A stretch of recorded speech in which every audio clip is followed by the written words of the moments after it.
We're sorry to have kept you waiting. We were having an interesting discussion outside about this case. Well, Pleased to hear.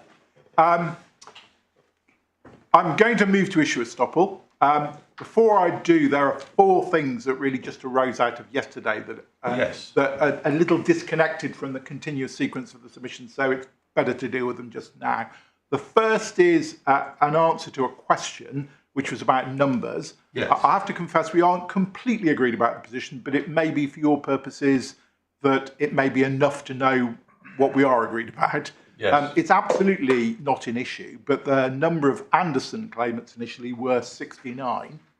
At the time the claims were brought, the employer's position is that there were 97 employees in the bargaining unit. Notionally, there were meant to be 109, but there were vacancies. And so on the employer's position, that would be 70% of the bargaining unit brought claims in the Anderson proceedings. I understand the union believes that it was a higher percentage, but they don't know the exact figure of the number of employees. But we are obviously in agreement that a majority of employees within the bargaining unit brought claims in the Anderson litigation. Thank you very much. At today's date, subsequent claims having been brought, there are now 114 claims. So there have now been another 44 claims. Yes. And that, of course, reflects the fact that people have both joined and left the bargaining unit during the period of time. It reflects the fact that they have joined. That's true. You're quite right. Yeah, it reflects the fact because it's a big effect. That's why it's a larger number than the original number. Oh, I see what you mean. Yes, sorry. Yes, the fact that it's 44 means that we don't know. This may not matter, but we don't know whether all those 44 are people who have joined since, so couldn't have claimed in 2015 or whatever the claim was, or whether they are people who have got on the bandwagon. Well, no, we do know that because if we went to the pleadings, we'd see that some of the later claims bring their claims dating back to the earlier point in time. So there are people who are in that group of 114 who could have brought their claims at the time of the original Anderson litigation, yes, including Unite claimants who weren't in that group. Sorry, I hadn't picked up, probably everybody else had, that of the new claims, which already I'd underestimated their numbers, I hadn't noticed how many extra, they're all multiple claims, aren't they? Are those all Unite claimants, effectively? There aren't many Unite employees. I think I've seen a figure of 6 at some point. Yes, I see.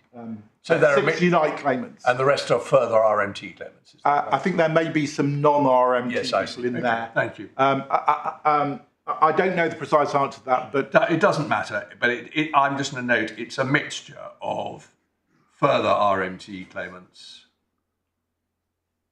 a small number of Unite claimants, and some non-union claimants. I think so. I can double check that. Well, I wouldn't mind. Just it doesn't want to say anything inaccurate, but that'll do for the moment. Yeah. And this isn't agreed, but I articulated just so you can see the flux of time. Is that at today's date, there are still employed 38 of the original Anderson claimants. And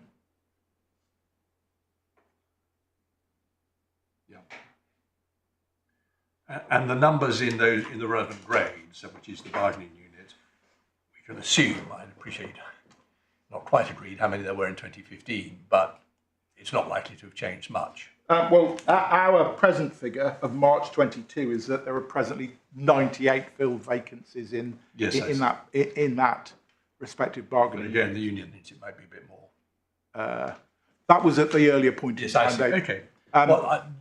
It's not radically changed, I think. In a perfect world, it would be nice to have agreement, but if it's not possible, that's certainly enough to be going on with. I'll just have to punch the wording slightly. Yes. Thank you. Yes, I think one of those problems of industrial relations is that we don't have a right to know unless it's Chekhov who are members of the union. No, and the union don't necessarily have a right to know the precise number of people in the bargaining unit. other than their members and their knowledge. And so, Yes. so we are slightly ships who pass in the night, unless No, there's this gives us a good, helpful overview. Thank you. Second point, and I reflected on your Lordship's observations, look at CPR 19.2, Yes. and I think my position, and I'm not going to go back over the submissions, is this. As I read 19.2, it absolutely deals with the court's ability to join or indeed remove parties who are material or relevant to the issues before the court, but that's a power that's being invoked on application by the parties, and I don't read 19.2 as imposing any obligation upon a party to add or substitute particular parties to the litigation. And so I'm not going back over my submissions of yesterday. I remain as I stand, that it's not necessary for us to have joined the employees in relation to this action. Now, I suppose the question would be, if an application were made either by the individuals or by the union to join the individuals as co-defendants, the court would, applying the relevant test, be obliged to join them. Yeah, well, that I can't disagree with. No. That it would, if a party applied to join and it was resisted, but the court would then consider under 19.2 whether or not, in its discretion, it joined them as a party. I think what I was. I take your point. There can be no necessity for you to have joined them. Yes. I'm not trying to suggest anything, but in principle, the union could resist a claim on the basis you're suing the wrong person. Yes. That's a different matter. That's in a way half wrapped up in what we're discussing now, but that's not a CPR 19 point. Yes. No. Okay, thank you. So I've addressed it as a CPR 19 point, but don't go back to my earlier submissions, which dealt with the broader principle. Yeah. Thank you very much. Third thing, never one to shy away from what would be an unattractive submission, and I'll flag it up. I was rightly asked about where I stood in relation to the last paragraph of the judgment, and my Lord indicated that my Lord Justice Underhill indicated it would be an uphill task in relation to the Anderson litigation. As part of the materials which we placed before the court, I'm sorry, there's a pile of various things. I have included Rule 70 of the Employment Tribunal rules, and Rule 70 of the Employment Tribunal rules includes a power whereby a tribunal may, on its own initiative, we need trouble about the reflection of the Employment Appeal Tribunal, or on the application of a party, reconsider any judgment where it's necessary in the interest of justice to do so. On reconsideration, the original decision may be confirmed, varied, or revoked. If it's revoked, it may be taken again. Now, the rules provide for that application to be made within 14 days of the original decision. Lord Hendy has already, before your Lordships came in, made the point that that's rather been surpassed by time in this, and I acknowledge that. However, and I haven't taken you to this rule because it's a not surprising one, under Rule 5, there's a general power of the tribunal to extend time. I acknowledge that I would have to persuade the tribunal to, if there was a successful rectification, extend time for a reconsideration and conclude that in the interests of justice, it could revisit its judgment as to whether or not the sums were properly due and payable at the date of the original judgment in the Anderson litigation.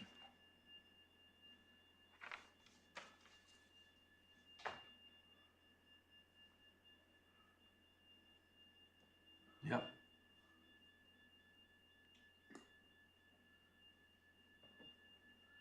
I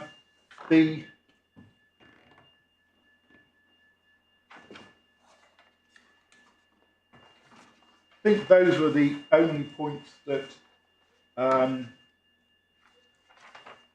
Yes, you said 3, but you've thought better of your 4th. I was just checking my note actually.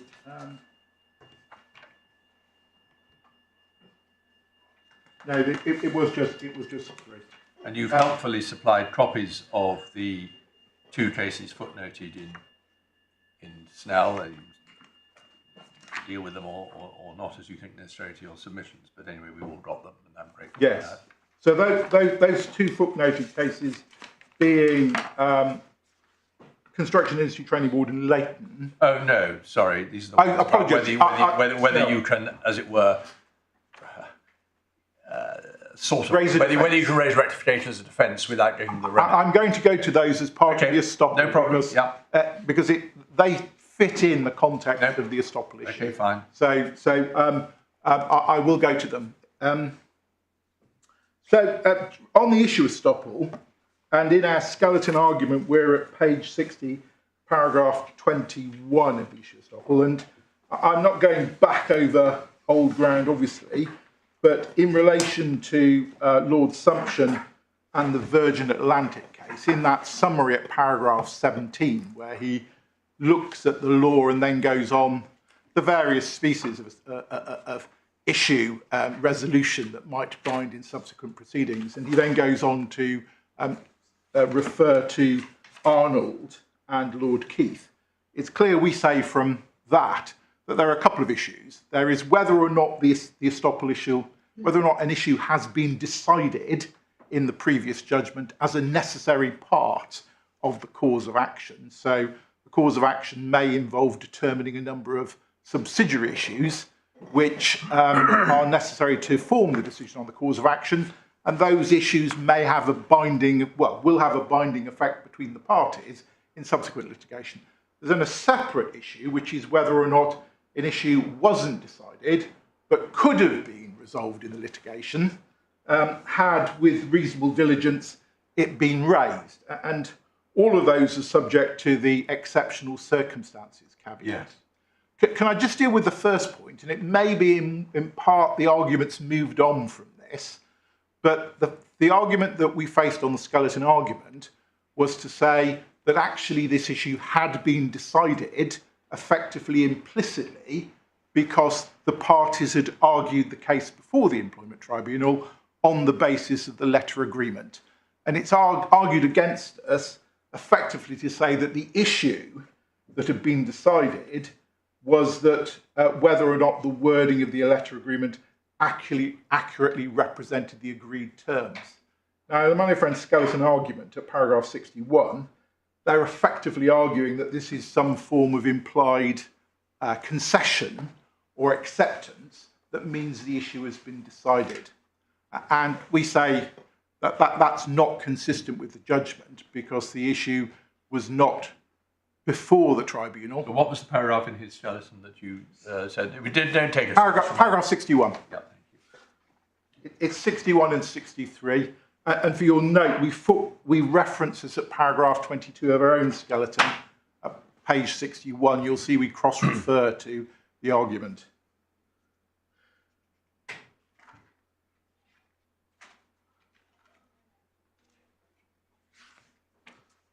Yes.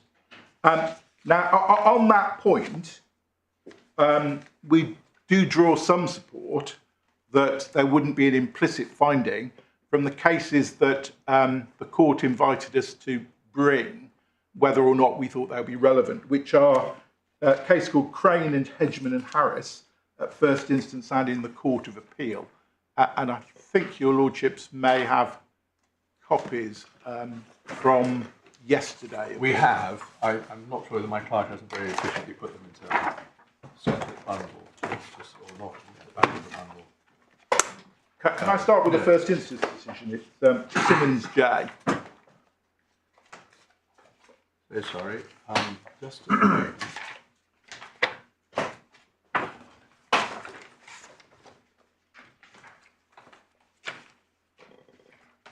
I have it now, yes.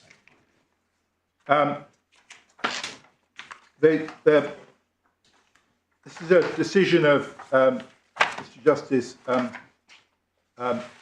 Simons in 1939. It's reported in the weekly law reports for 1971, although judgment was handed down on the 9th of February 1939, and there's no actual head note. Although that's because it's reported as a note, rather oddly. Anyway, yes. And although when I take you to the Court of Appeal, there is a head note for that, but the facts are relatively straightforward from the point of view of your lordship's consideration. what in essence happened is that there was a building dispute, quite apparently a substantial building dispute in monetary terms for the relative time, and the parties were in disagreement about the terms and interpretation of the construction of the contract, and they agreed for it to go to arbitration. And it was submitted for arbitration, and the arbitrator made an award on the interpretation of the contract, and having done so, the unsuccessful party then brought proceedings in the Chancery Division for rectification, saying that the agreement the agreement didn't reflect the common intention of the parties and was susceptible to rectification. And I can hear my learned friend's words in my ear that what was being argued by way of rectification was the construction that had been argued before unsuccessfully before the arbitrator. And this wasn't a strikeout, this was in fact an entire judgment on the rectification case. And the judgment grants rectification, but one of the arguments that was being advanced was whether or not the fact that the parties had agreed to submit the construction contract to arbitration on its terms created a form of estoppel or issue bar that meant one couldn't then raise rectification. And my lords, again, perhaps one can see that if your lordships go to page 1401 in the judgment, it's the penultimate page.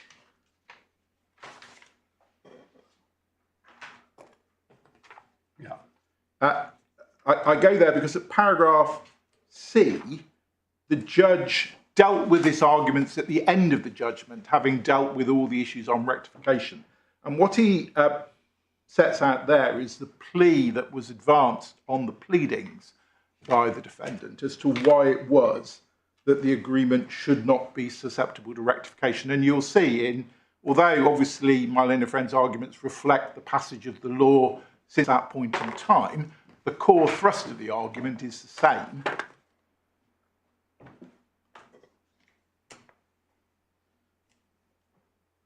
That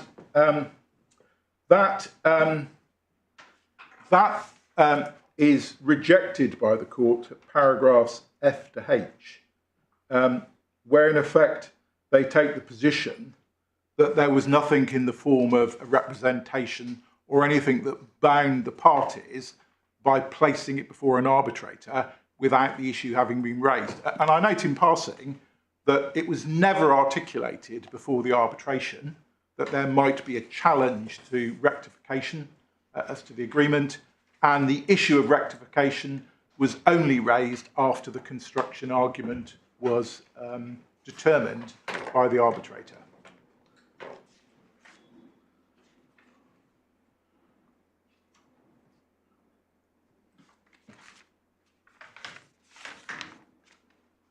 There was obviously some reasoning. Couldn't matter less. I'm sorry? There's obviously some reason why it was reported 20 years later. Yes, there was. 30 years later. I did pick up that it does get a small reference in one of the cases that was a precursor to Arnold. And I wondered whether or not the fact that there was a footnote reference to the Court of Appeal in the earlier judgment led to someone including it in the 1970s. I just wonder, I see that it comes in on the back of Brennan Simmons, which is not about the same thing, but about admissibility of pre-contract negotiations. So possibly it's referred to in Brennan Simmons. Anyway, I don't really remember this, but Jocelyn and Nissan was decided around this time. I think it might have been referred to there. Right. I think it's because Mr. Justice Simmons was thought to have said some interesting things about rectification. Yeah. Right. I looked it up on Westlaw to see where it had been referred to later on. I confess, because when your lordships drew it to our attention, it slightly stopped me in my tracks to wonder where I'd missed something. So I wanted to track through to see where it might have been referred to, and I hadn't picked it up. And I did find it referred to in a couple of cases around that time, which might have led to it being reported. But anyway, it's just a legal curiosity. But thank you for helping us as far as you can. And then it goes to the Court of Appeal. Yes, the Court of Appeal is reported in 1939 in the All England Law Reports, and there is a short head note that, as I say, I've given you the summary in relation to it, and the leading judgment of the Court of Appeal is given by the then Master of Rolls, Sir Wilfrid Green, and the relevant part of the judgment in dealing with this issue is at page 72, paragraphs E to H, the penultimate page of the judgment.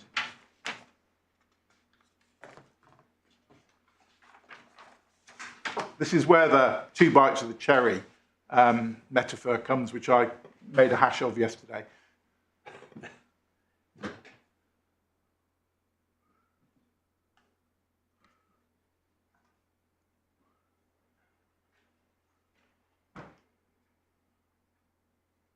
Yes, I mean, this actually seems closer to one of the issues in the present case. It does, the power yes. of the arbitrator to decide an issue of rectification, although the actual reasoning why he wasn't entitled, it was really obviously to do with the terms of the reference rather than any inherent reason why he couldn't. Yes, and obviously it was open, if I remember my arbitration law, for the parties, even though the arbitration clause might have been in the agreement, for the parties to have agreed to submit the question of a status or rectification to an arbitration on the basis of the agreement mutually to give the arbitrator that jurisdiction. But as it stood, the arbitrator didn't have that power. But where it does come closer to this case is the idea that one can advance one's foot forward on construction, and hold in the back pocket the question of whether or not, if the construction is unsuccessful, that rectification might flow. And I was reflecting on that overnight, and of course, if one looks at the justice of the position, and this really just goes slightly down the track to the Henderson point, if the claimant's right, then what essentially the claimant is saying is that both parties, us and you for common mistake, or unilateral mistake you knew full well, have proceeded to act in a way that the document did reflect the terms, but the defendants will have, on the common mistake argument, wrongly have done so because they will have agreed to the hearing proceeding on that basis, knowing that actually the document didn't reflect the true terms and effect of the parties' agreement. But that, of course, assumes that the claimant's successful in rectification and showing that there was a common mistake. So this is sort of underlying justice between the parties about why rectification might still run. Yes, I mean, we have to be quite cautious about 1930s cases dealing with the jurisdiction of arbitrators, because we tend to take a rather wider view these days of what disputes arbitrators have jurisdiction to determine. Yes. But it is quite clear that this case was conducted on the basis that this arbitrator did not have jurisdiction to determine rectification. Yes. And certainly conducted on the basis that the issue wasn't raised, even if the arbitrator had said, I've got no jurisdiction to determine it. It's clearly determined on the basis that the party who had a particular construction view had the view that rectification could be advanced. Whether or not they had that view before the arbitration is never determined in one way or another, but it's not held against them that issue is raised subsequently. So that I draw as a slightly broader principle. So we say that where that takes you to in relation to issue estoppel here is that there is no implicit estoppel of the underlying letter agreement reflecting the terms by proceeding before the tribunal on the basis of construction. There's then the second question, which is, ought it to have been raised? And that really drifts into the question that we sort of embarked upon yesterday as to whether or not there was a tribunal jurisdiction to determine the question. And that, I think, is really where the Snell passage and the possibility of that being an issue sort of comes to the fore. And can I, for those purposes then, just take you to the passage in Snell and the underlying cases, which I say do reflect an important point of principle, even in the context of the civil courts, but making the observation before I do so that, of course, we are here concerned with a tribunal and not a court, and a tribunal whose jurisdiction is defined in statutory terms. And I appreciate that, to an extent, there's slightly old ground in this case from the previous Court of Appeal judgment, because one of the issues in that case was whether or not a construction... Yes, but that was I think that's only a superficial similarity. It is a superficial. True that one or two of the general things I said in relation to the first might have some application to the second, but actually the jurisdiction question there was of a quite different kind. Yes. Well, it was of a different kind. Anyway, let's hear what you have to say about this. Can I take you to Snell? And I think the passage that our attention was drawn to is at 16003, jurisdiction. And the relevant... Oddly, when I looked it up in my Snell, it was 16002, but maybe... Yes, we noticed that, and we looked it up and found it's 1603, but I mean, whether or not... It doesn't, I'm sure it says the same thing. I think that this was from the current online Westlaw edition, but... Yeah, it doesn't. Maybe paragraphing has changed within the edition. It's rather unusual. It would be very surprising if it had, I must say, but there we are. Anyway, let's not spend time on that. But I don't... certainly from the point of view of the reference, I'm hoping it's the same. Yes, that it says this. Any division, having said that other divisions may grant any remedy or relief concerned with matters for them, and further, any division may give effect to a defence of rectification as regards past transactions without actually rectifying the instrument. And then there's a reference at the footnote to sections within the Judicature Act. And we are in an area where I think the cases are in that period where the courts were understanding their jurisdiction once the Judicature Act had remove the distinctions between the courts of equity and common law. But it's worth noting, and what we draw particularly from this, and it's important when we look at the cases, is that phrase, rectification as regards past transactions. The two cases both involve Mr. Justice Brett, and the first case, in chronology, is Mostyn and the West Mostyn Coal and Iron Company Limited.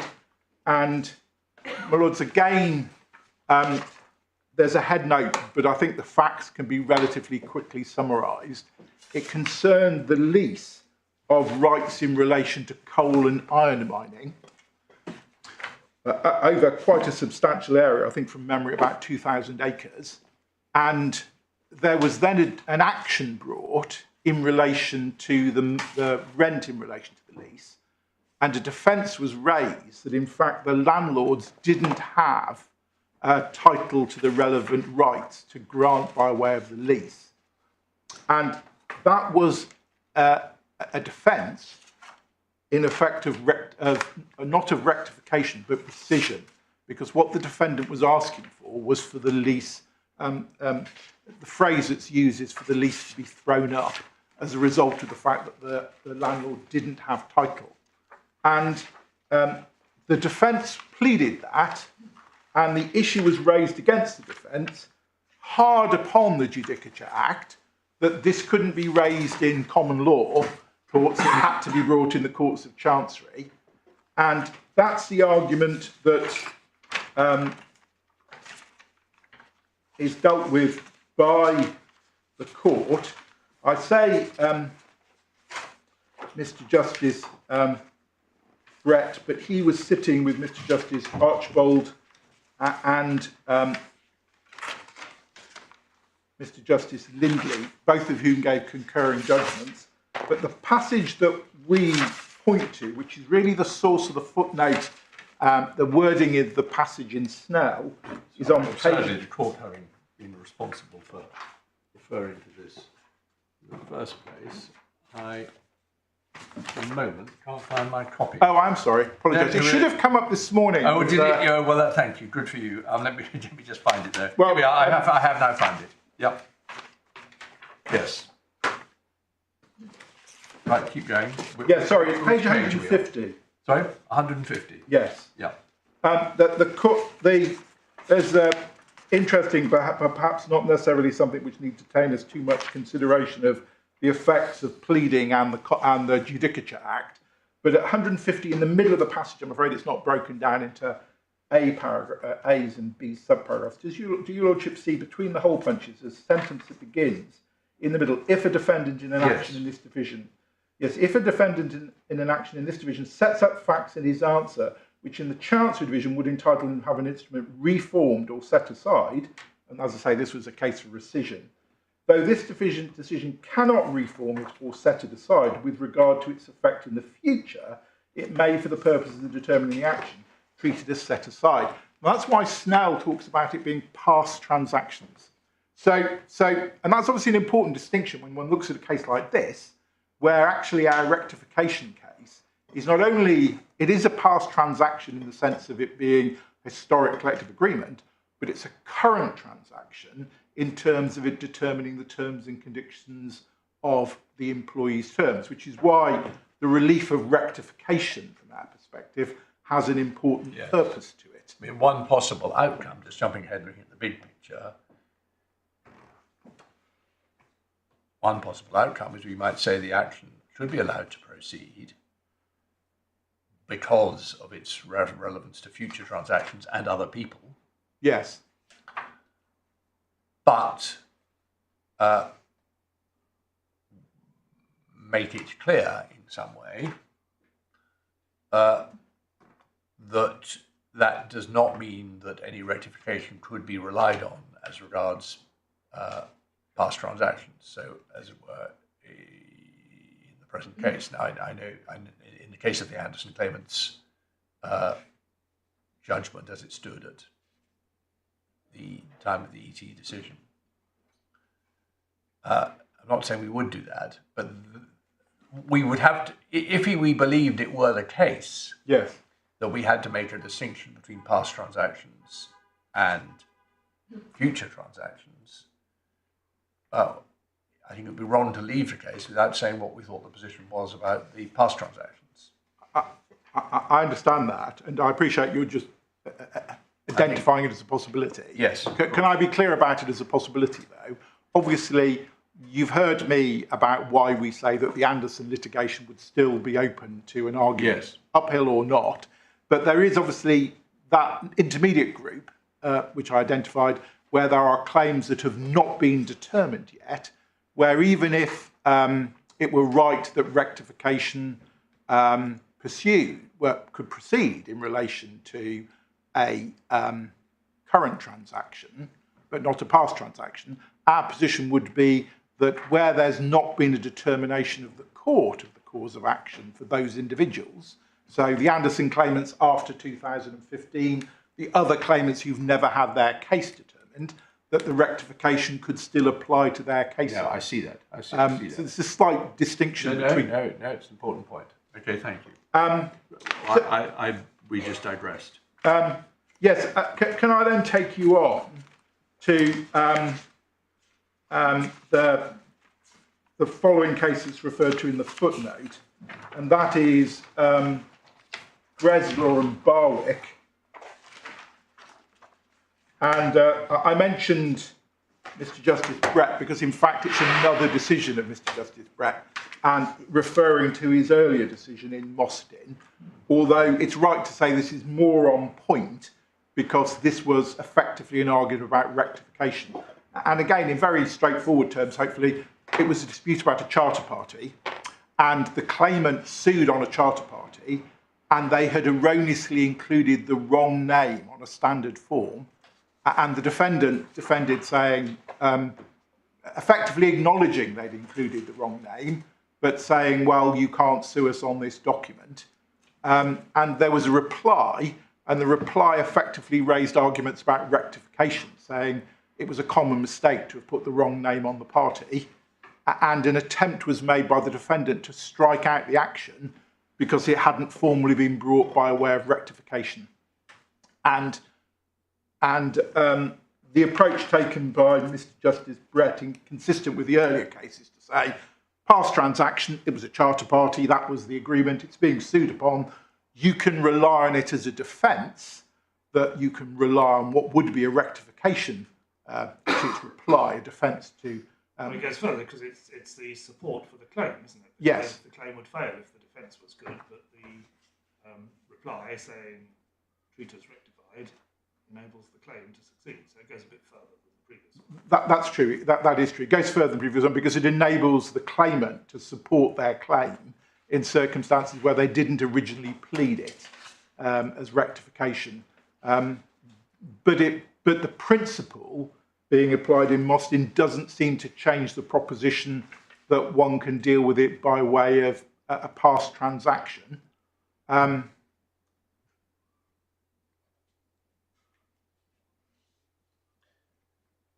Sorry, just a small point. You say that Mostyn wasn't a rectification claim. The passage you showed us in the judgment of Mr. Justice Brett uses language of reform, but Mr. Justice Lindley clearly did regard it as a rectification claim. See page 154.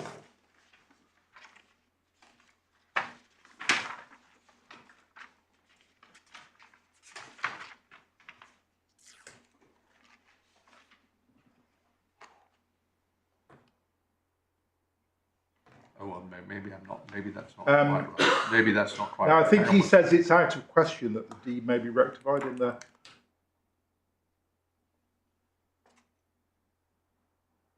No, I think I was over hasty. What he's saying is it wasn't rectification, but you're quite right. Sorry, effectively it can't be rectification, but it could be rescission. Yes.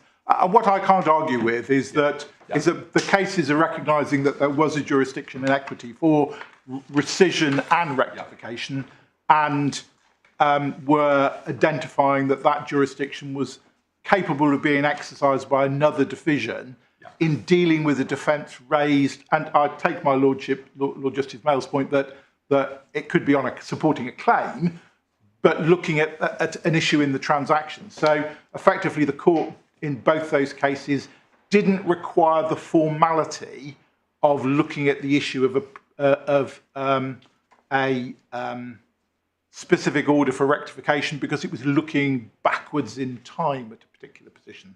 And I note in Snell, and I haven't called up the case for it, but Snell also notes in passing that in an appropriate case, the court might in such circumstances not even require rectification to have been specifically pleaded. I think that's the last footnote.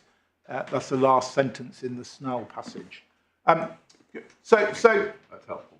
So before I leave this, just in summation, interesting though this is, we obviously say that this is a tribunal and we're not looking at something that has either an inherent jurisdiction or divines its jurisdiction from the fusion of common law and equity in the courts. And it's a creature that's just defined by the statutory powers that are given to it. So that's a point of principle about why we say this wouldn't run.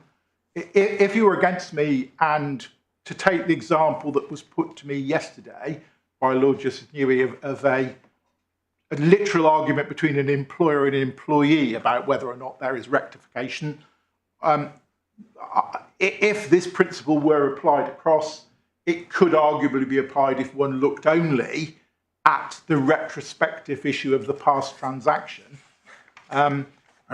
Even more challenging, what would be challenging would be a position if one had an employee who's employed and seeking a determination of their current terms going forward, where there was a dispute with the employer, because really we are in the field of rectification, and rather than a past transaction. And in the two cases that we brought to that we brought to the court's attention from the EAT about rectification, that not much is said in either of those cases about the jurisdiction, but I do note that in the second one, and this may be a point both for and against me, that in the second case, which is Mango, Hare and Dos Santos, I should take you to the first case. I'm sorry, I should do them in order properly.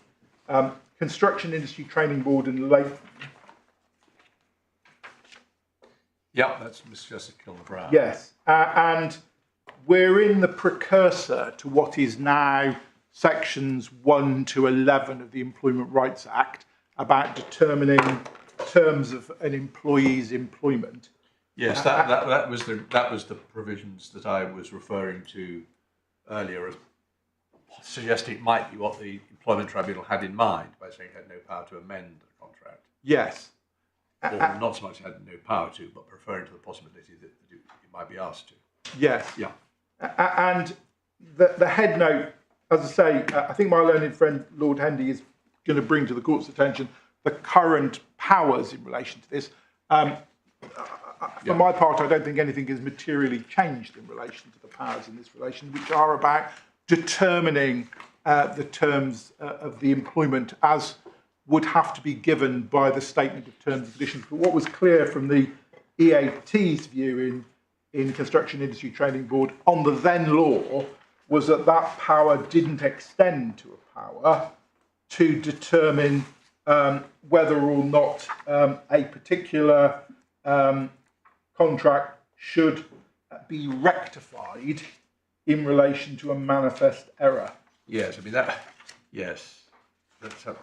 I think he's using the term. The context. Where's the actual passage? The actual passage is at page 725, and it's at begins at paragraph G through to H.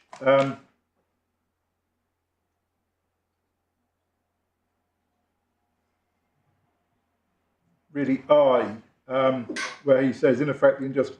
This was an appeal being allowed. Yes. In effect, as you say, this was about the extent of the statutory power, and Mr. Justice Kilner-Brown was not talking about rectification in any formal sense. No. And this wasn't a contractual claim. No. Yeah. Okay. And as I say, the second case where there's a reference to it, but really, well, I'm so sorry to I do apologise. Interrupt, but just for clarity, your lordships will see the statutory provisions are set out in Mr. Justice Kilner-Brown's judgment at 724 at C and C through to E, and just should it help, I've got a copy of the modern provisions, yes, which are essentially the same but a lot more elaborate. Yes, thank you. Do you want those handed up? I thought they had been handed up. You've got them. Yeah, right. Okay, thank you. Yes. Sorry. Mango, Hare and Dos Santos, and it's on reported EAT decision of Mr. Justice Burton, and the facts essentially actually don't really address the question in law of rectification, because the parties have proceeded in a certain route. What essentially happened is that there was a claim for unfair dismissal and breach of contract before the Employment Tribunal, relying on the jurisdiction we talked about yesterday. Yeah. The unfair dismissal claim was struck out because the employee didn't have sufficient service. And at that point, it appears that the employer realised that the contractual claim was substantial because of provisions in the contract of employment that entitled the employee to certain bonus. And they then set off to seek rectification in the civil courts.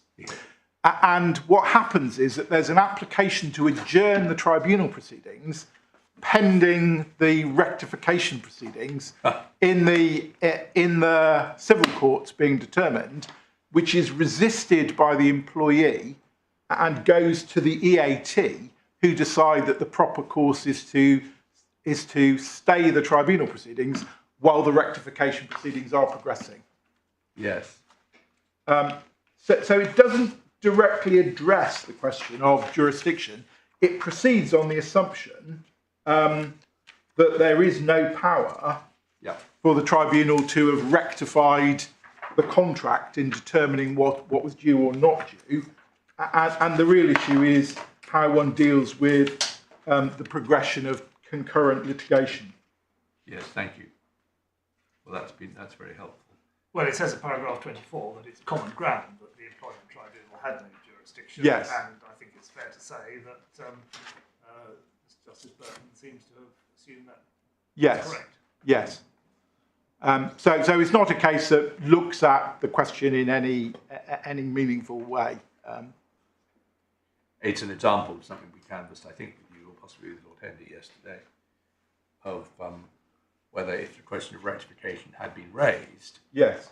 how it would have been handled. And it would have been handled in some way like this, probably, but that's only illustrative. So what I've dealt with there really is my argument to deal with the idea that there is a jurisdiction for the tribunal to have dealt with the question of rectification itself, and for the reasons I articulated yesterday and dealing with the Snell cases, I say that jurisdiction isn't there for the tribunal to have dealt with a common mistake or unilateral mistake argument in determining a defence. To make quite sure I understand you on this, let's just make it all a bit more simple. Let's suppose this was a single individual who was no longer employed. Yes. But was suing for arrears. So all the employment was a past transaction. The if you call them transactions, the accrual of the rights to be paid were past transactions. And he or she sues, brings a claim for unlawful deduction of wages and a issue of rectification arises. The employer says that the term in question doesn't reflect the true intention of both parties. Why could the employer why could the employee in that case not say, the question for you, Employment Tribunal, is whether these sums were properly payable? If the contract is rectifiable by way of defence, see those 19th century cases, then on any sensible meaning, it is not properly payable, so you can decide whether the contract was rectifiable by way of defence. That would seem that's how, in a case like that, which is unquestionably about past transactions, the Breslauer case in particular seems to be in point. Well, can I answer it by the traditional advocate's answer of not this case? Because one has to be careful, obviously, because I'm happy to be drawn into answering your Lordship's question. I can see force in the argument of saying that if there is simply a bilateral question between employer and employee and a dispute on what's lawfully due, and there is a dispute between the parties, determining what might be lawfully due between those parties may involve direct evidence or an issue between the two.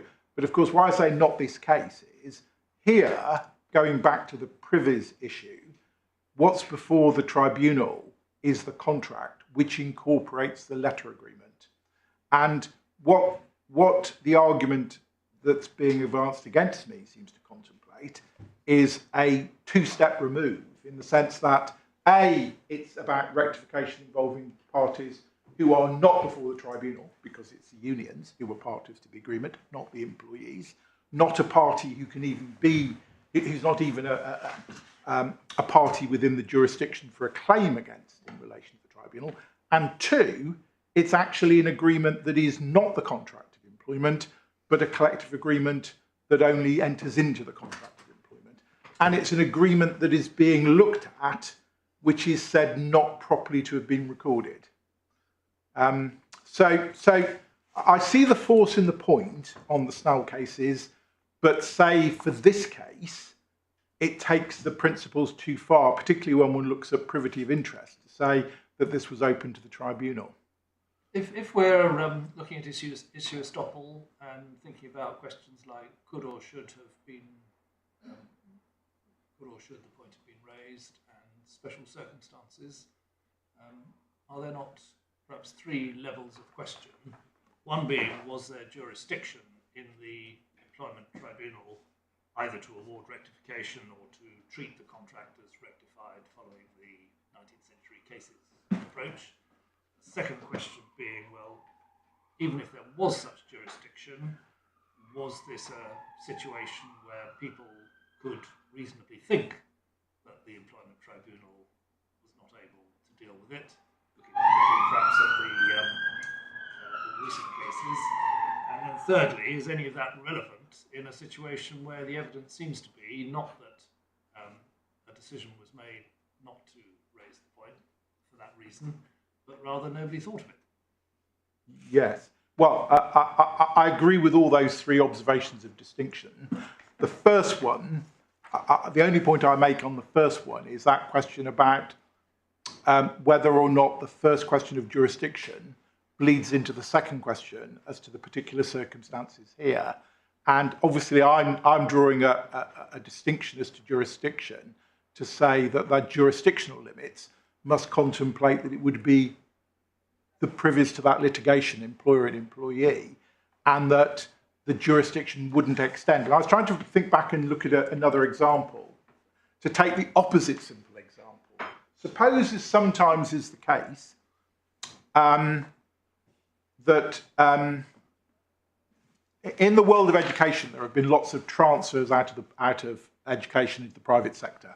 And in some cases, schools will say that the terms of conditions of rates of pay are terms which are still being nationally negotiated at the level of unions, and they're not actually party to the bargaining arrangements, they're simply adopting those particular terms. So imagine that a situation arose where a claim is brought by a teacher against a school and an issue arises as to whether or not those national terms, what the construction of them means. Does it mean that it's feasible for the tribunal to hear the school saying, well, actually, we think that the national term construction that's being advanced not only is wrong, but also is contrary to the common intention of the original negotiating parties, who are not even in any way connected as a bargaining relationship with the parties in terms of the litigation? And so I flip across to that direction and say that just goes to show how disconnected it is to look at something which is outside the direct relationship of the parties in terms of their contract of employment, and then enter in an exercise of considering whether or not there was a mutual mistake to non-parties. So, my lord, I don't disagree with your categorisation. Jurisdiction I quibble a little bit about.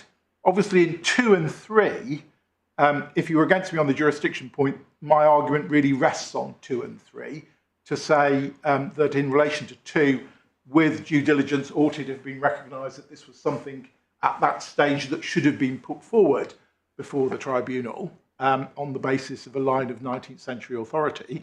And 2, even so, on the evidence, if it hadn't have been thought of at that particular point in time, is that a reason and special circumstances for it to be held against this wider picture?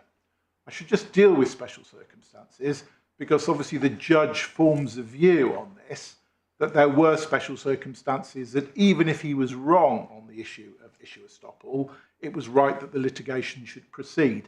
And he deals with that at paragraphs 32 and 35 of the judgment. And those are at page 87 and 88.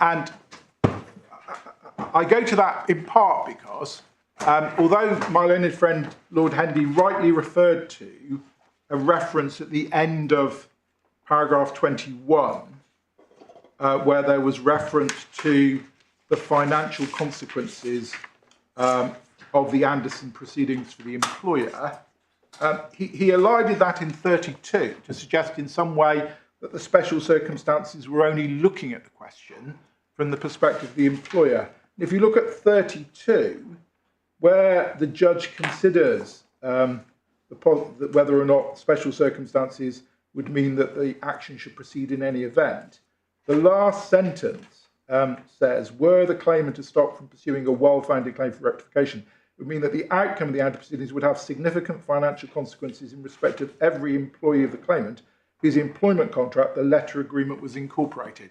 Now, actually, what I say he's identifying there is the fact that it is actually a live and current position, and he isn't just saying financial consequences for the employer, he's saying financial consequences for the employee.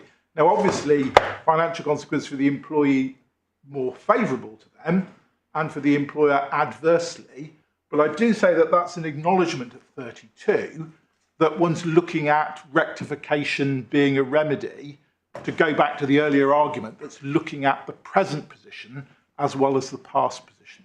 Yes, I mean, what I've noted you down, tell me if I'm getting it wrong, is this is a reference not just to quotes financial consequences, but more broadly, but in reality, to the fact that the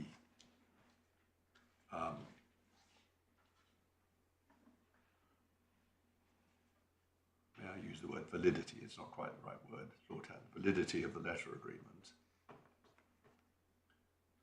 affects more than just these past claims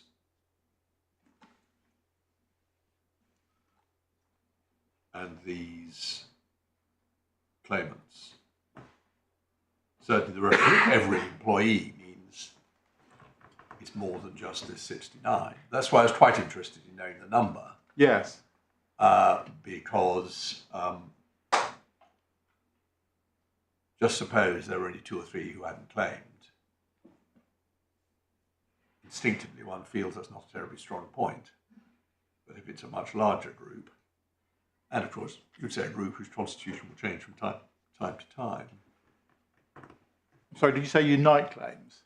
No, I didn't. Oh, sorry, how many claims? Yes. So I don't think we're in disagreement that the group, that this subset of the bargaining, of the what we call the bargaining group, is about 90.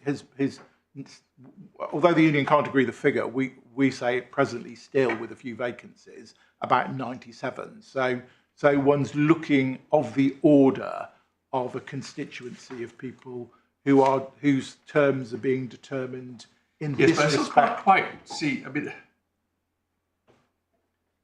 just suppose that she has every employee, clearly implying the more than just this group.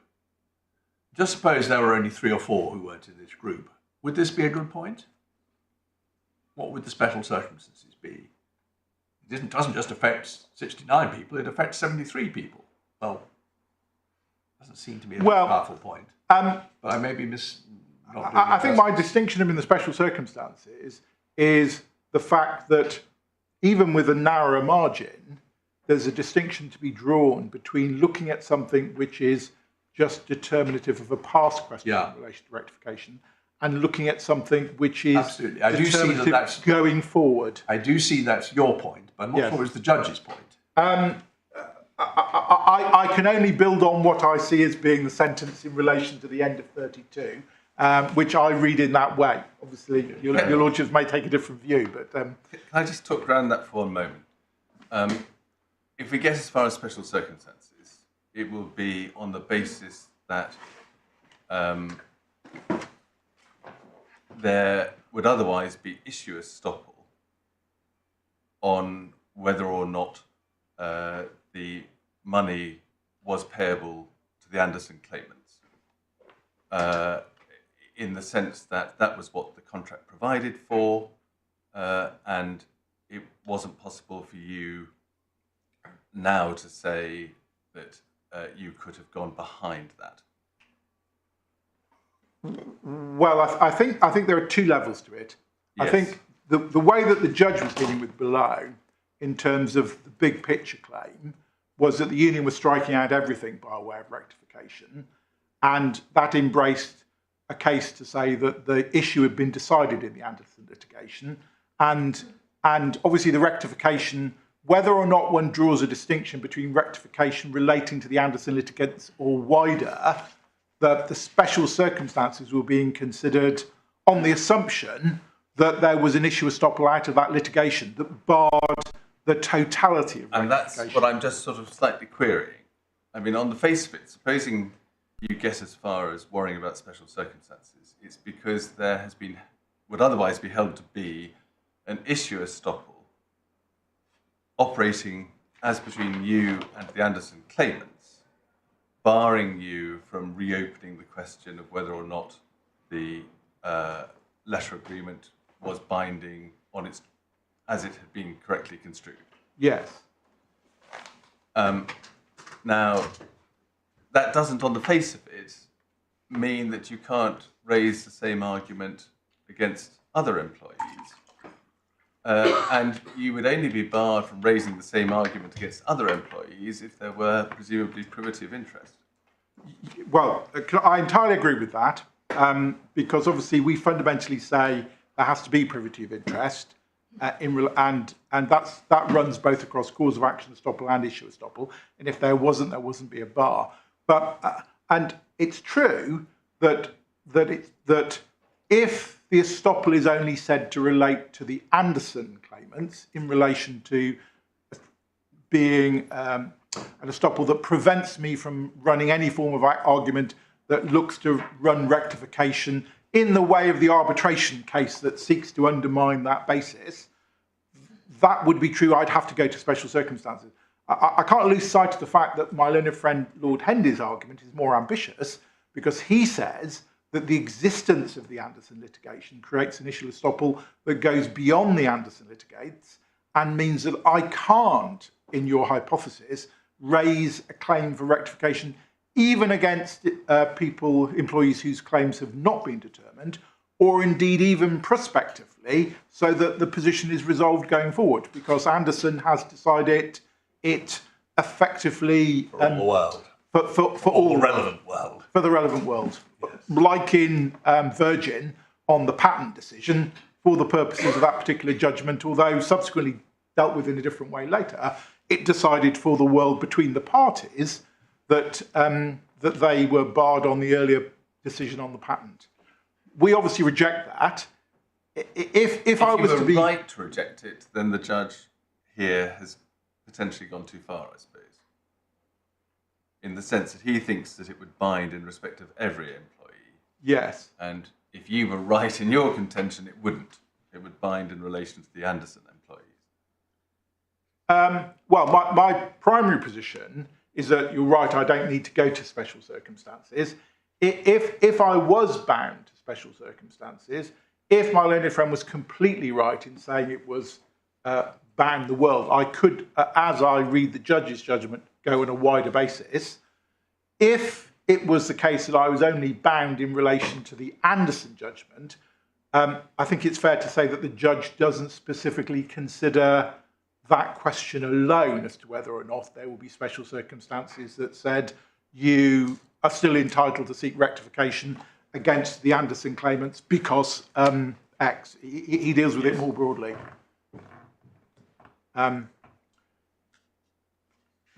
just for completeness, he picks up the special circumstances at 35 because he splits it between cause of action and issue estoppel.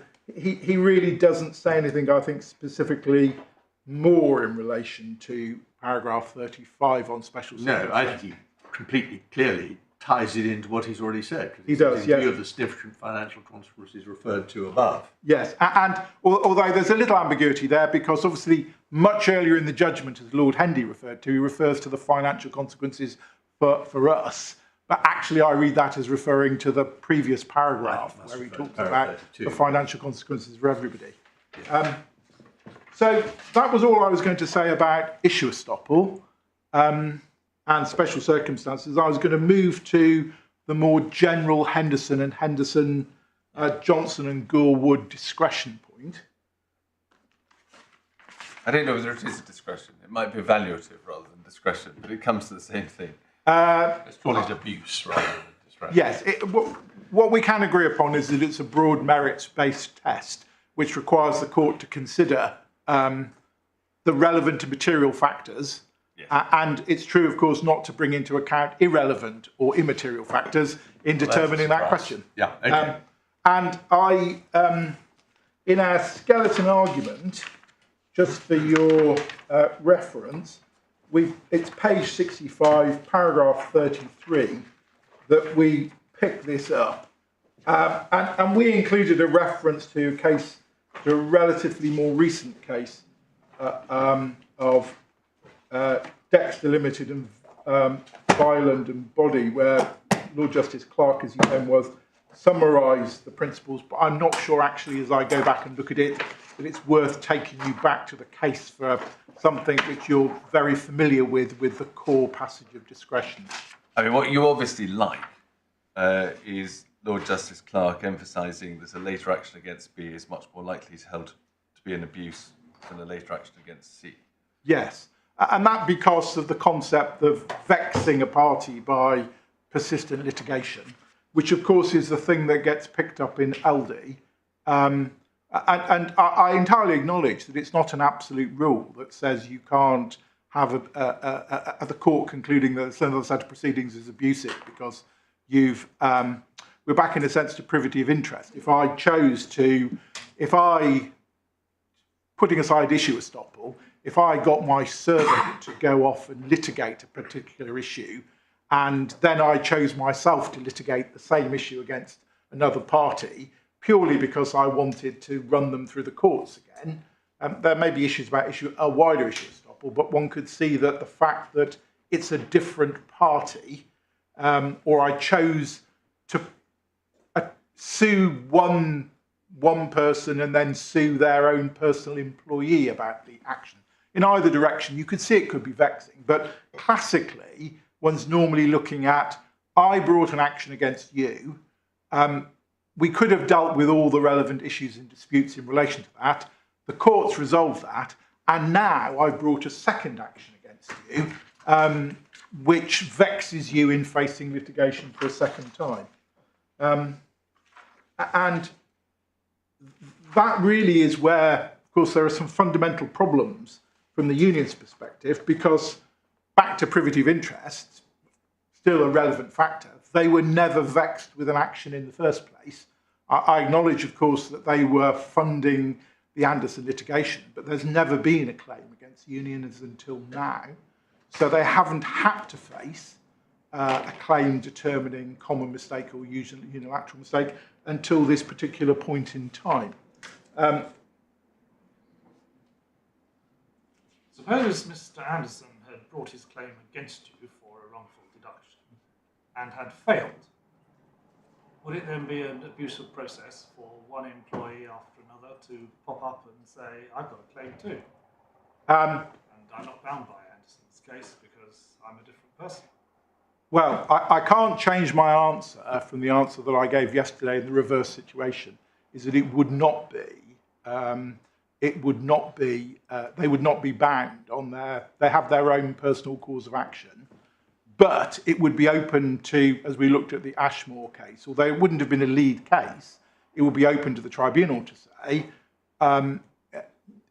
look at the decision here, that we've already decided this particular point at a parallel level, what basis are you arguing that your case should be any different?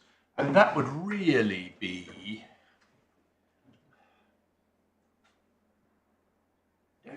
if there was a context of a lead case machinery, yes, like there was in Ashmore, then that would be the right question. Why is your case different from the lead case? If you can't say it is, it's abusive to pursue it.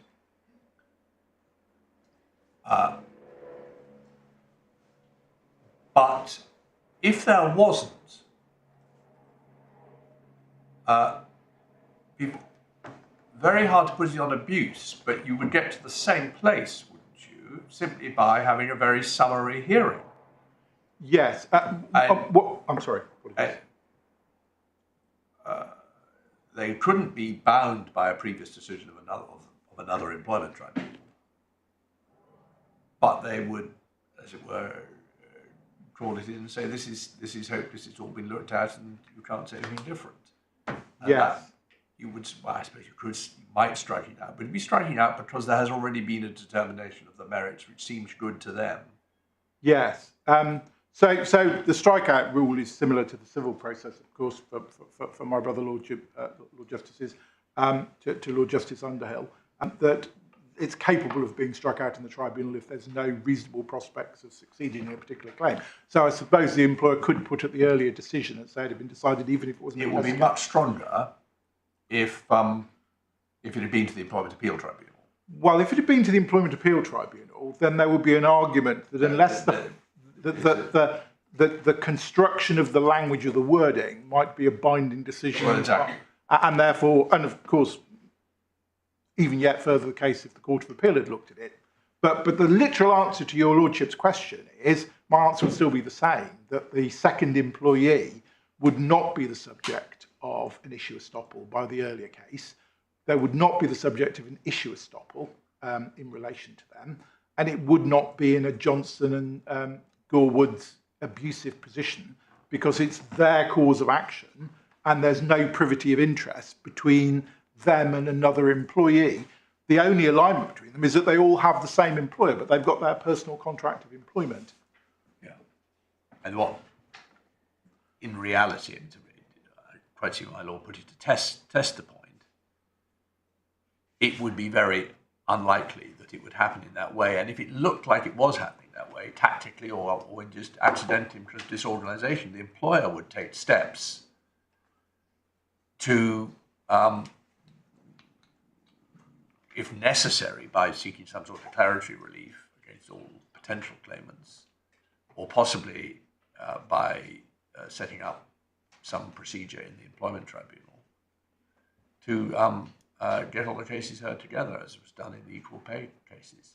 Yes, and it's being done in the status cases where people, the ride providers in the and delivery context, where there are cases about whether or not people are truly workers or self-employed, they tend to be grouped together with lead claimants under the rules.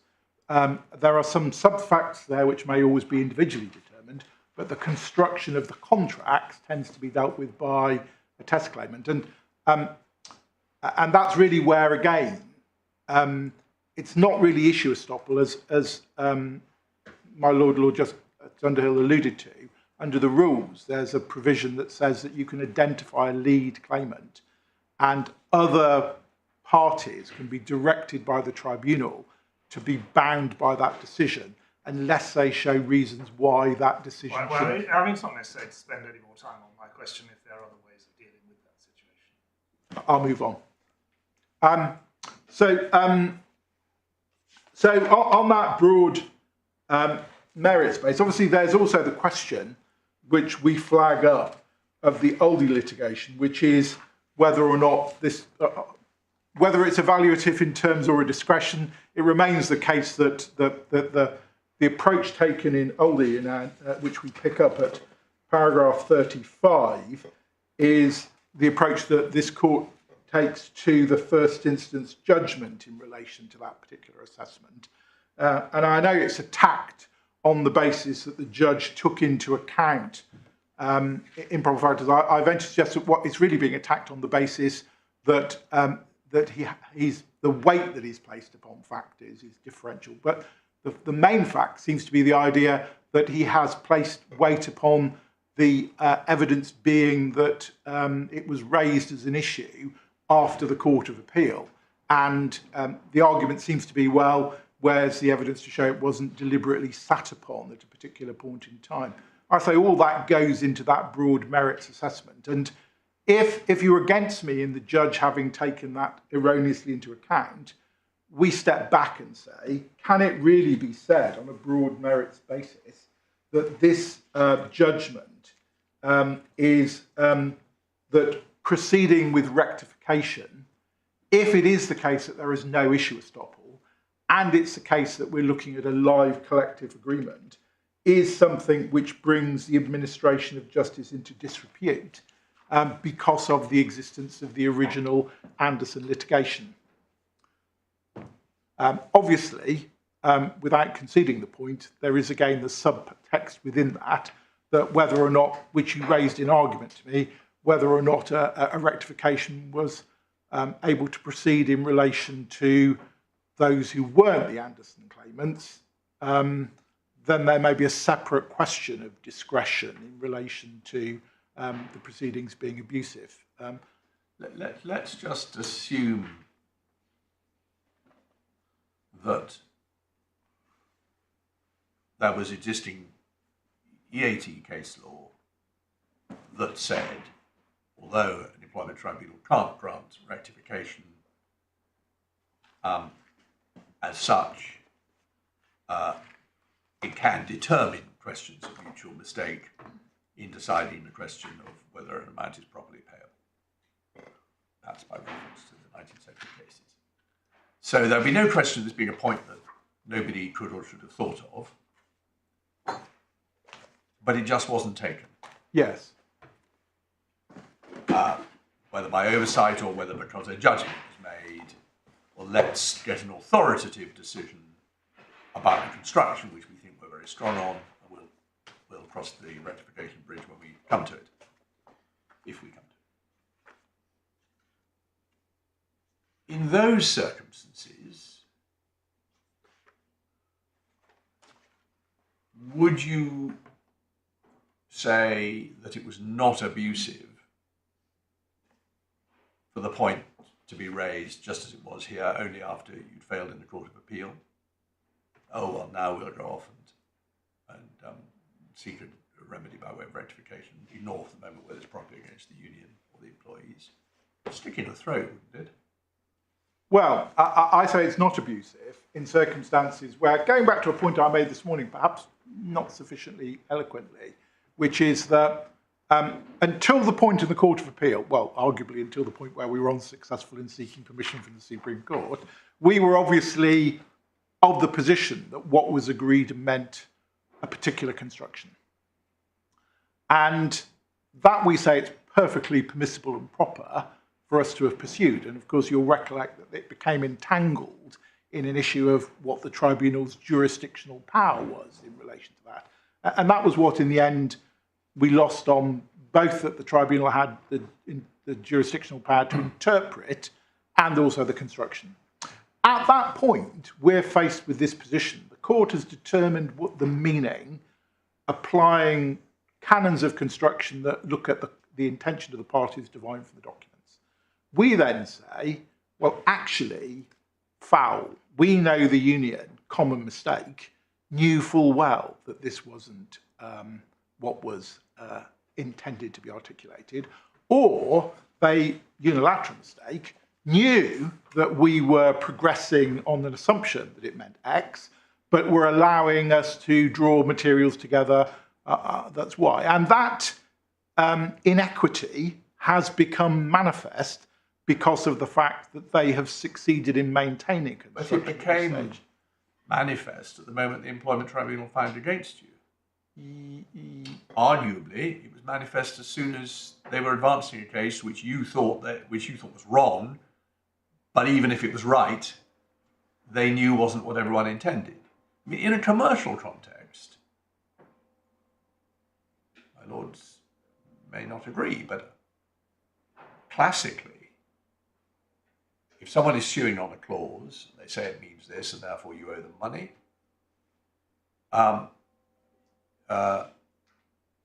you would expect to say, well, it doesn't mean that. In the alternative, even if the document means that, it's not what the parties intended, and we'll counterclaim for rectification. One sees many cases in the commercial context where that is done. Yes. I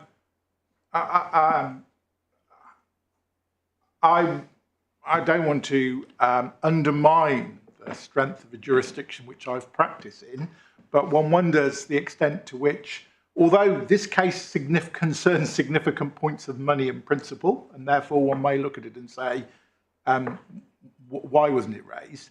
What one does wonder the reality of whether or not in the context of an employment tribunal where there's a view of construction that anyone would say, but we're going to have a secondary position about rectification. I do see, and please, I'm not getting at anyone, but I'm just trying to stand back from it and say whether or not at the first stage, but at least following the position in the employment tribunal, where quite a lot of the background was sought to be got in illegitimately as relevant to construction.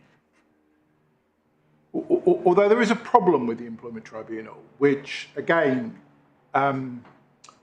without straying too much into history, one has to recognise, which is that if let's imagine the employment tribunal had raised, had decided this decision, and between the employment tribunal and the EAT, is one then contemplating that one would have started separate proceedings? What one couldn't have done, subject to that jurisdiction, is suddenly raise on appeal to the EAT an argument to say, well, actually, the tribunal should have decided that it was common mistake or unilateral mistake, because the jurisdictional limits of the EAT would say, well, that's not an argument that you can run as a point of law, because you can only run points of law which don't involve new findings of fact. Yes, no. So you may say, well, the die was cast really in the employment tribunal, because you, though that you couldn't have raised it in the EAT as a point, but you could perhaps have at that stage gone for rectification proceedings in the High Court, if that's what you say the right course was. Yes, although would I be any different to Lord Hendy saying your remedy is to appeal the Anderson litigant's decision, and you are constrained because you drew the battle lines on construction? You're That's right. the The end of only the story. difference would be a colour point that it's now X years later would have been that it was only Y years later. But, Yes. But his substantive arguments would be the same. Yes, and remembering, thank you.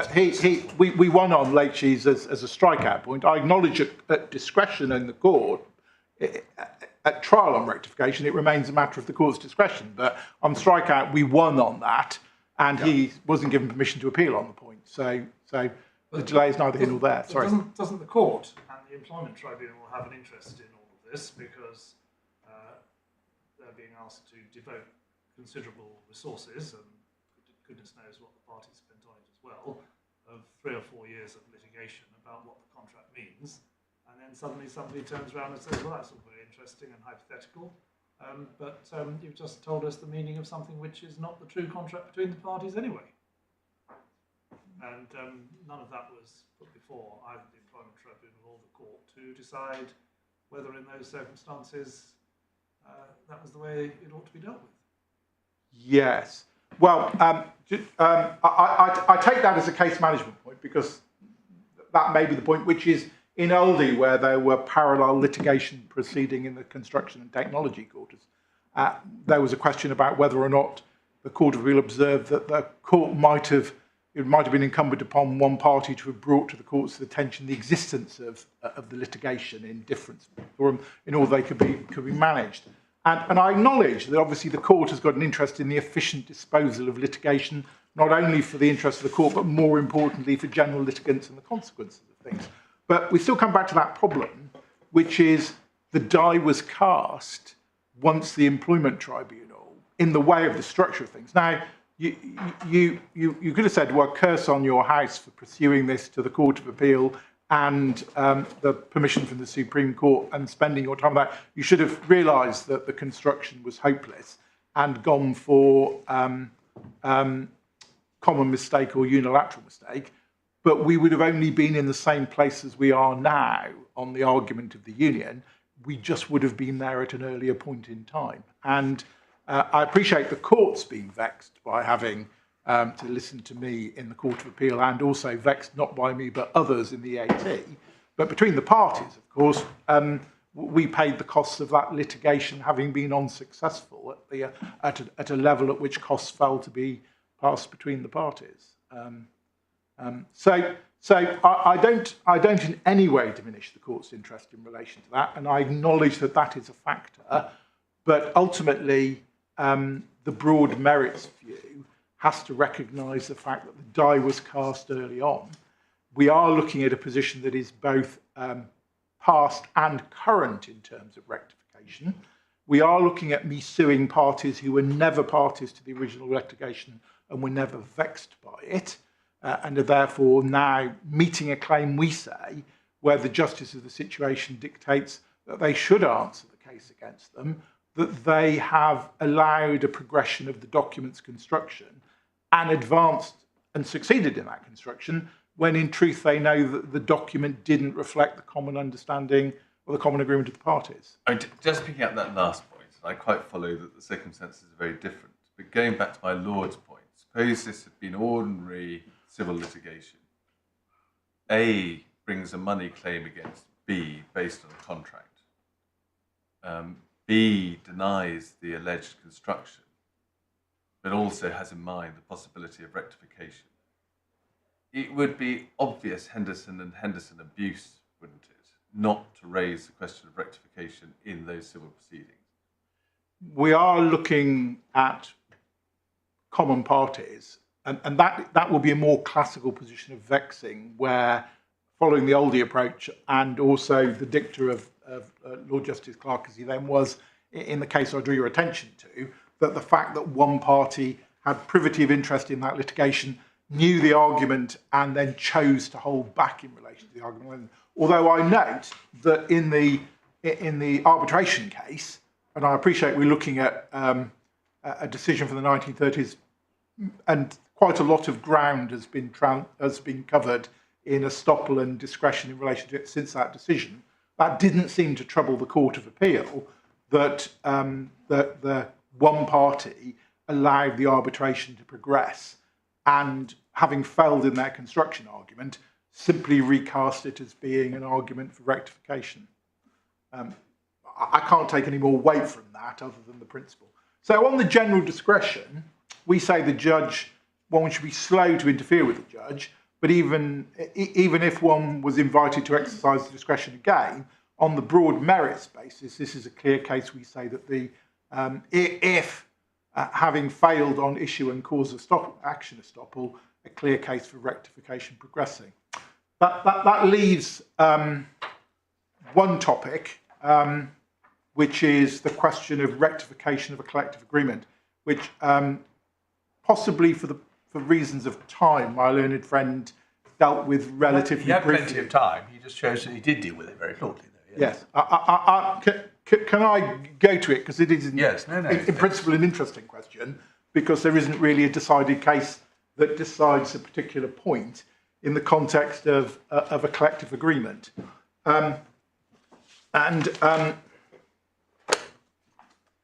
So one starts off with the proposition that there is no determinative authority on the status of rectification of a collective agreement. It's true, and my learned friend took you to this at the beginning of his submissions, that under the Trades Union and Labour Relations Act, it can't be enforced as a contract. I know we had a small semantic distinction about whether it had effect in law. But what we do know is it is an agreement, because that is at the heart of the collective agreement. It simply can't be enforced in contractual terms unless the parties have consciously recorded in writing an intention that it should. And there is nothing, we say, in the decided case law that limits the discretion of equity to look at rectification in relation to particular documents. And what appears to be the case on the case law is that that discretion can extend to documents which are produced by one party unilaterally, not even documents which necessarily record agreement. We haven't really looked at this very fully yet, but just looking at the skeletons, all those cases are where the document as such has legal effect. The instrument has legal effect, whether it's a contract or a deed or a I've forgotten now what all the examples are, but I mean, well, there's a disclosure document. Exercise of a power. Yes. Persimmon Homes is a disclosure document in the context of a land transaction. I mean, that's your best case so far as authority goes, isn't it? Yes, I think that's right, because it's a document that's produced by one party. It's true that it forms part of the contractual suite of documents and is produced by one party as a consequence of contractual obligations that they have to produce a disclosure statement. And it has legal consequences. And it has legal consequences. But I come back to a point which I slightly quibbled with yesterday. Maybe I'm wrong to quibble with it, about whether or not the collective agreement, it's right to say that the collective agreement has no legal consequences, because of course it does. Because the whole point of the linkage between the contracts of employment is that what the parties are agreeing actually has a legal effect in terms of individuals' contracts of employment. Yes, I mean,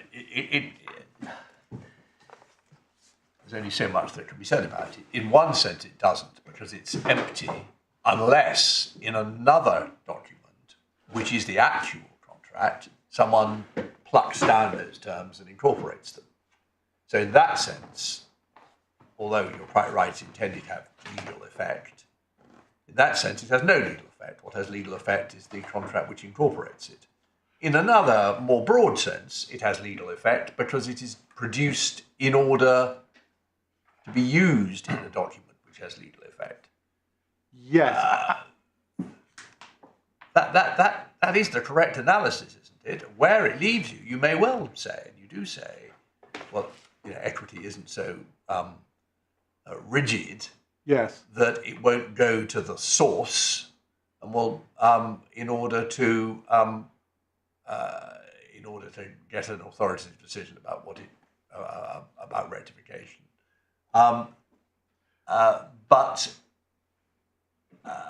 And it really doesn't.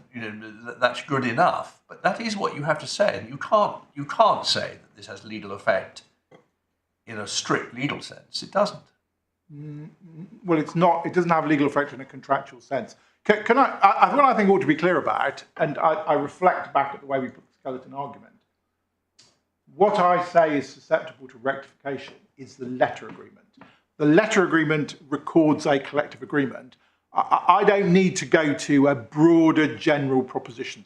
I entirely acknowledge that, as is quite common, the union might have agreed a structure with the employer for bargaining or other issues, a classic collective agreement, and as a matter of law, it's not enforceable as a contract, and Lord Hendy may have more force in saying, well, a court wouldn't consider in the powers of equity rectification of such a generic, non-enforceable collective agreement. So if it only dealt with collective matters. Yes. Yes. But here, what we have is, we have a bargaining structure which is collectively recognised against the context that what is agreed is that what will be bargained and agreed impacts upon the terms and conditions of individual contracts of employment. I mean, every change in the collective agreement effects a change in the individual contract of employment. Yes.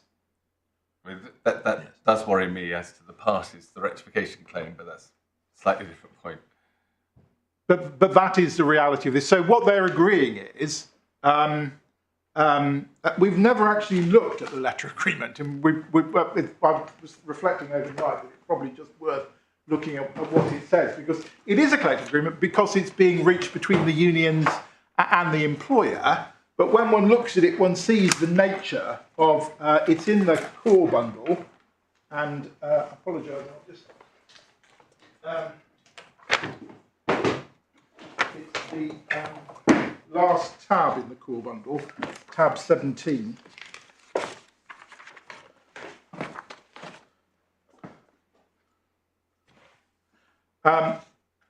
Page 252, and without going back into the arguments in relation to rectification, it's a culmination of, you can see in the first paragraph, further to our recent correspondence and the JNC Joint Negotiating Council meeting held on the 7th of August, I'm writing to to summarise the position we have reached in respect of your pay claim.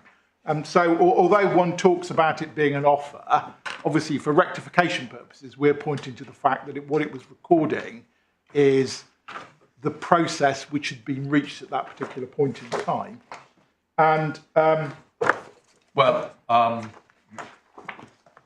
think it matters, but just so we remember, I think we means we, Nexus, have reached. This is what we're going to offer you. yeah, It doesn't mean we, you and me, have reached. no, I follow that. Yeah. Although it's reflecting the fact of where they've negotiated, and It that's obviously as far reflects as- the fact there's been a recent meeting. Yes. Yes. Yeah. The preamble is on the first page.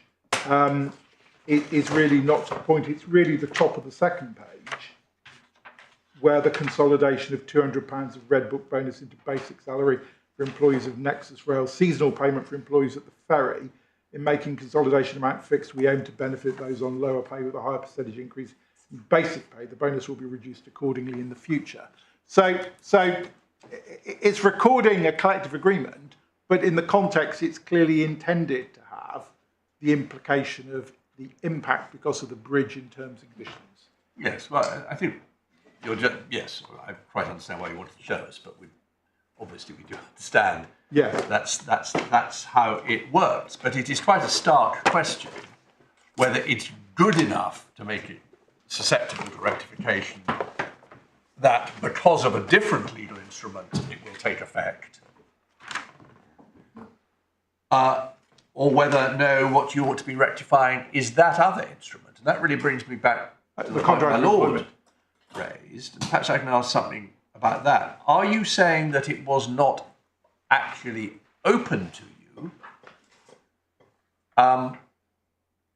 to bring proceedings against the employees for rectification of their individual contracts in respect of the incorporated terms? You certainly thought it was open to you because that was what you said you were going to do in the letter before action, but there was a change of mind. But what's your position now?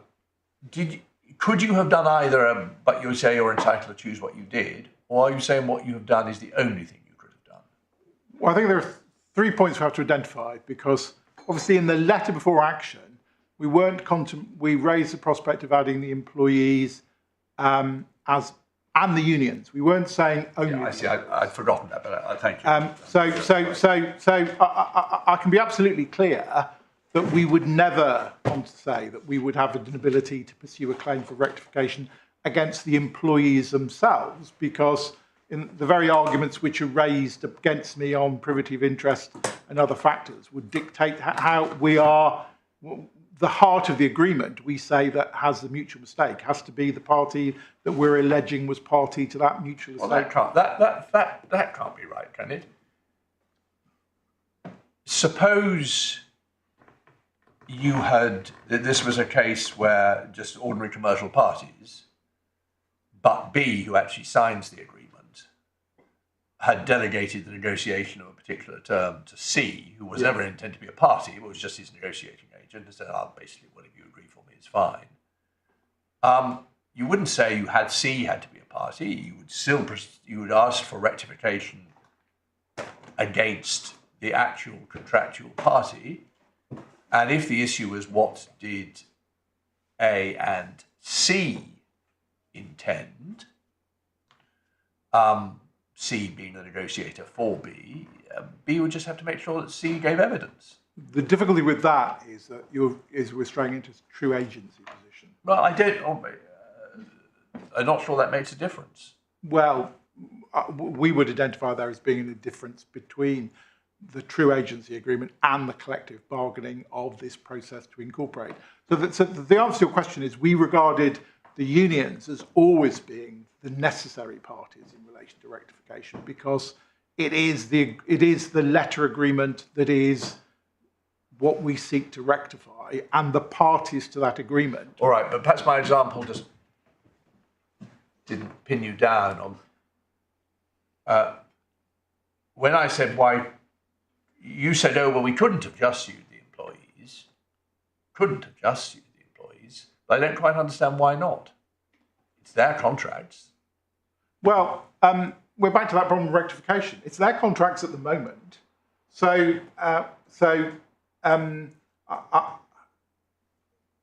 What do I do? Do I create a representative capacity?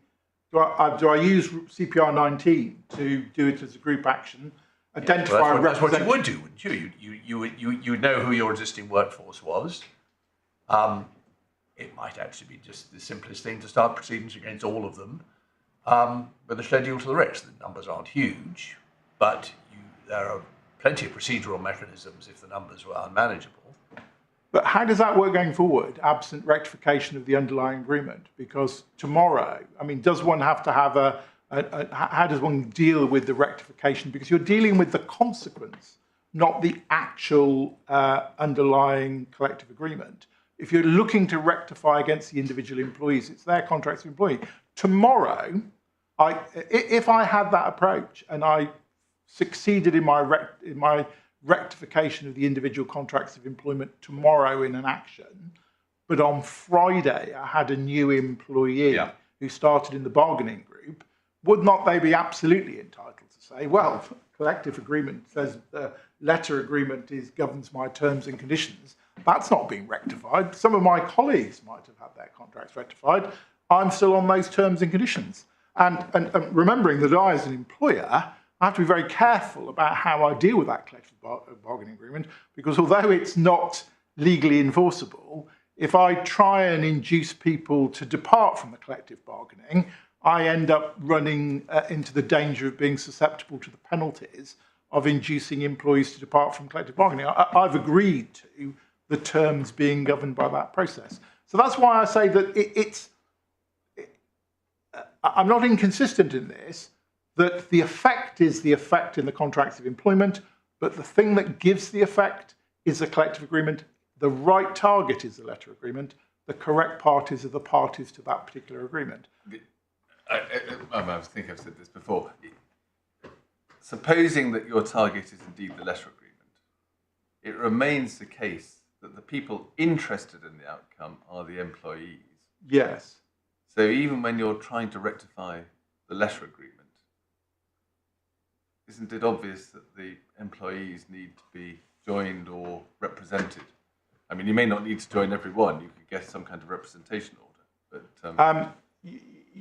you fairly did ask me that before, and I'm going to fairly repeat the question that answer that I gave, which is that the employees have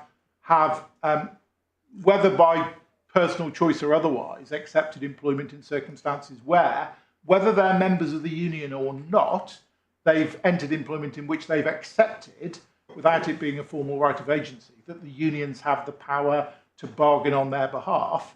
And if the union decides something, and this is in the nature of collective bargaining, in agreement with the employer that they're unhappy with, they have no personal power to do anything other than choose to leave employment, because that's the bargain that's been struck. It's a consequence of collective bargaining. So an interest I was trying to think of an example where, now, no doubt, the argument against me would say, well, they've also got a direct financial interest, but one can imagine circumstances where there is litigation, where there may be interest, going back to the privity point, I may have a legitimate interest in seeing a particular piece of litigation that decides a question. I gave the example, a bit close to home, of a dispute with the inns about the rent and one party being in an action in relation to it. I might, as another tenant in the inn, a legitimate interest in the outcome of that litigation, because I think it may impact upon what the inns are going to charge for the occupation of my chambers.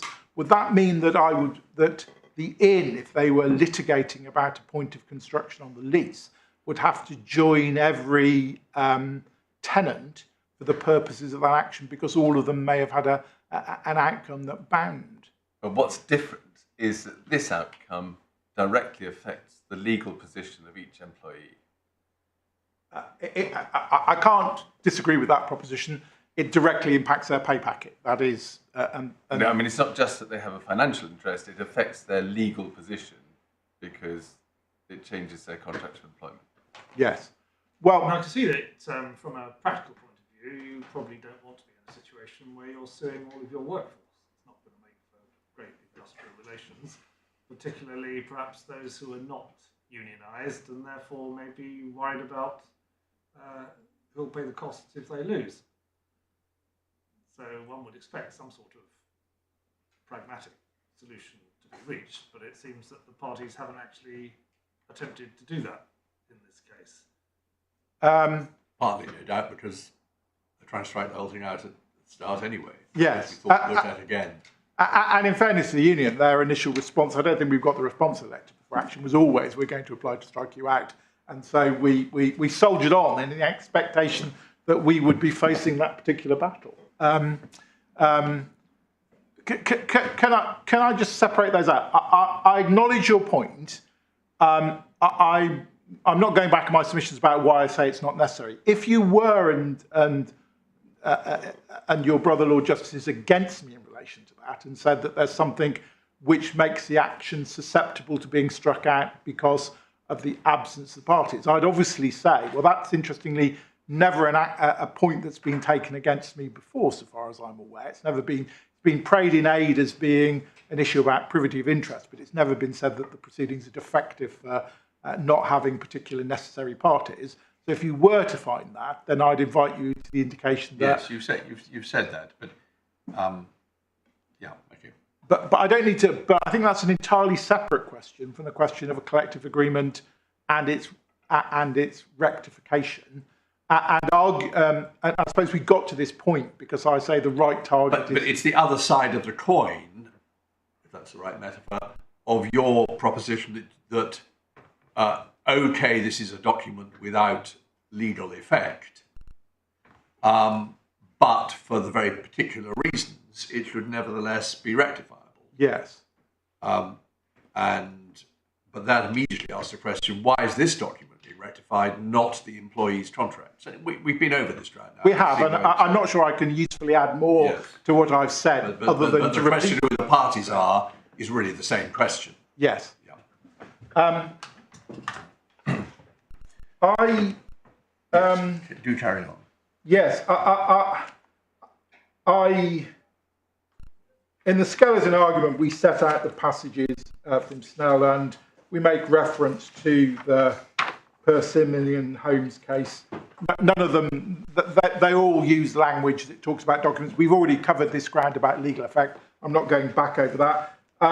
The Canadian cases appeared below. I think ultimately my learned friend says, well, it's a different context because they're contractual.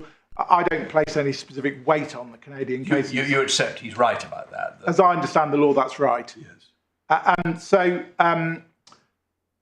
the only thing which I do draw from the Canadian cases, which is that there's an argument advanced that in some way this isn't susceptible to rectification because the collective agreement reflects a collective mind in terms of the union. And I make the observation I do make is that that doesn't seem to have presented a problem in a forum where at least it was a view that rectification was capable of a collective agreement. And actually, it's not normally a problem in any exercise of looking at a negotiation which may be being carried out through a negotiating team, because what one's looking at is that negotiating team as being the expression of the collective mind.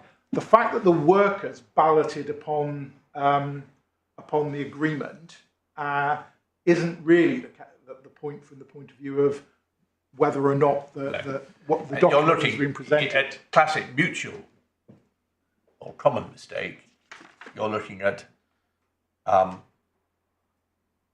not even really looking at their minds, you're looking at what the negotiating team said, albeit short of a formal agreement. So that makes it even less difficult. It's perhaps slightly more difficult if you're looking at unilateral mistake, where what's been said is you knew you didn't understand this, and you which slightly more focuses on the mind. And I acknowledge, but I don't think that matters either. It's just more difficult. Yes. I'm Whereas just mutual agreeing mistake, with you that it's the team or the decision makers who matter. yes, and with mutual mistake, one's looking at what passes between the team and our team for the purposes of the existence of that common understanding.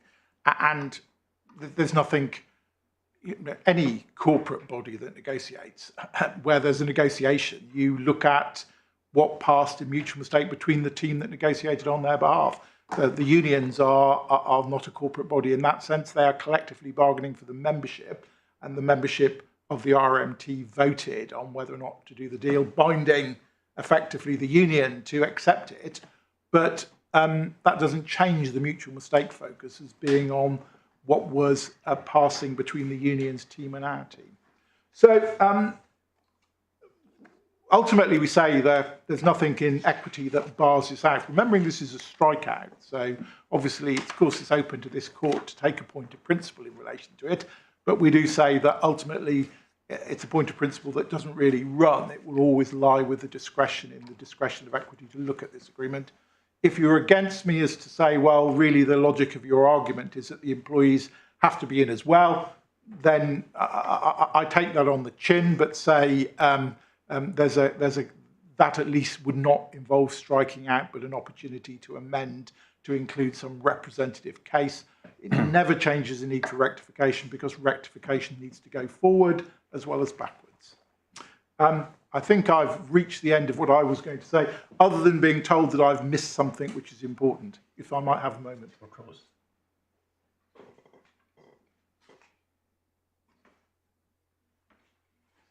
So there is one thing, there was a fourth thing in my beginning and I've forgotten it. And it may not be massively important, but it's just worth knowing that I think your Lordship yesterday referred to the question of remedies being quite straightforward. It's not in the statement of facts, but there is a wrinkle in it, in that there's a dispute became apparent after the tribunal decision that the unions say that the collective agreement took effect in 2012.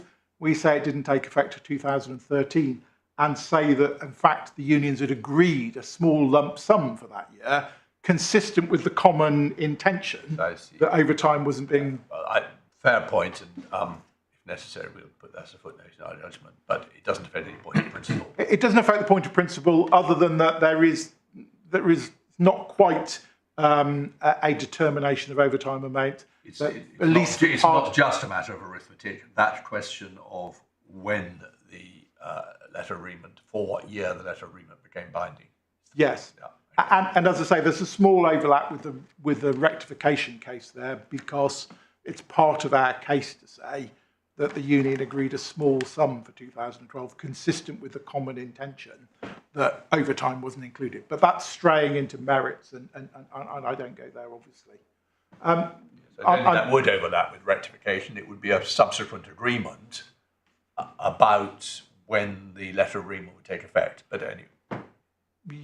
I think let's not go there. Well, I don't need to go there. I just flag it up as a point. I'm very grateful. There's nothing else, unless you wish me to assist you further in relation to anything. No, thank you. You've been extremely helpful, Mr. Reid. Yes, Lord Henley.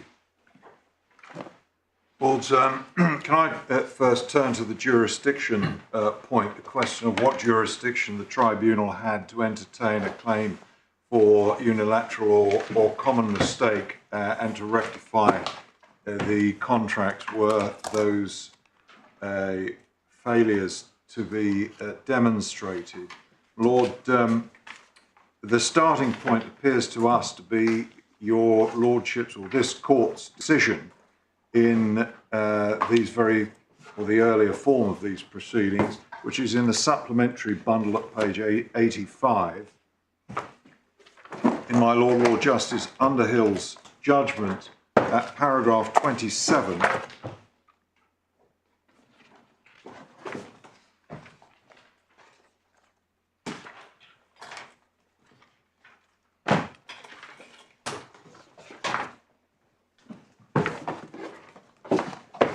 Yes. Your Lordships will recall that Argyll said that tribunals didn't have the jurisdiction to interpret or construe contracts of employment.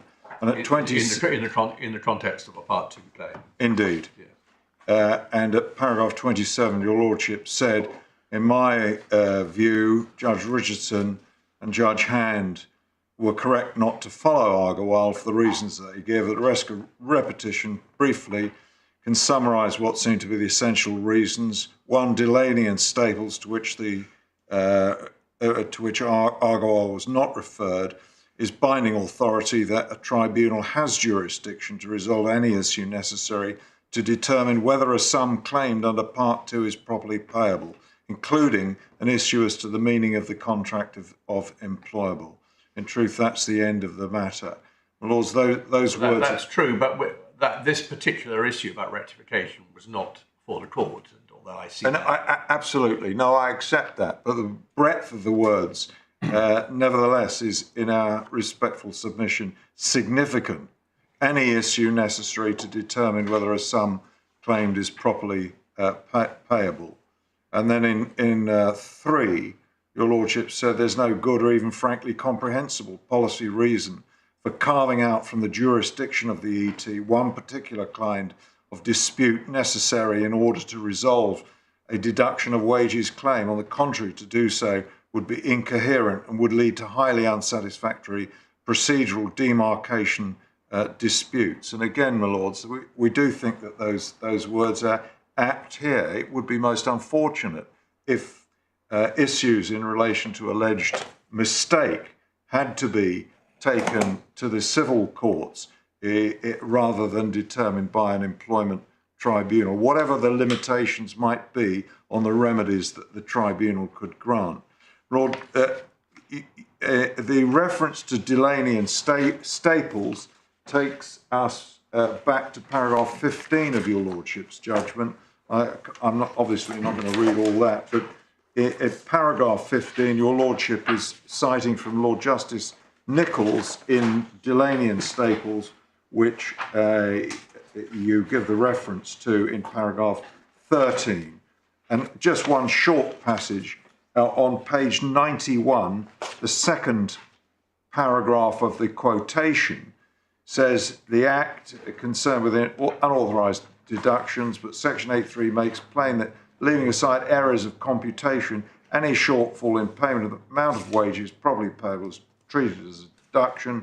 That being so, the dispute on whatever ground as to the amount of wages properly payable cannot have the effect of taking the case outside Section 8.3. It's for the Industrial Tribunal to determine that dispute as a necessary preliminary to discovering whether there has been an authorised deduction. So, Lord, that's the force of this court's determination in the earlier Court of Appeal proceedings. And, Lord, that brings me to Snell and the cases there cited. Lord, let me just find my reference. First of all, that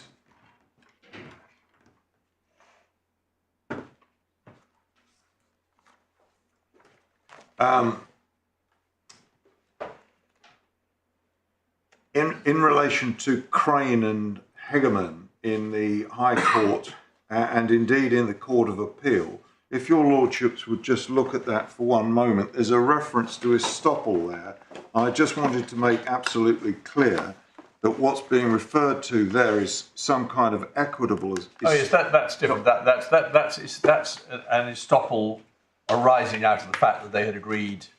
Exactly, it's a sort of equitable estoppel. Nothing to do with equitable, but issue or cause of action. Estoppel, no.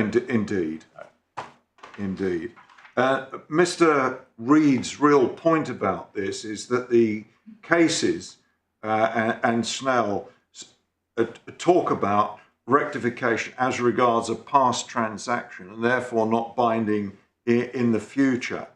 And of course that's right as it stands, but it's unreal and is effectively a technicality in the context of a case such as this, and in relation to the more modern law of issue and cause of action estoppel and indeed abuse.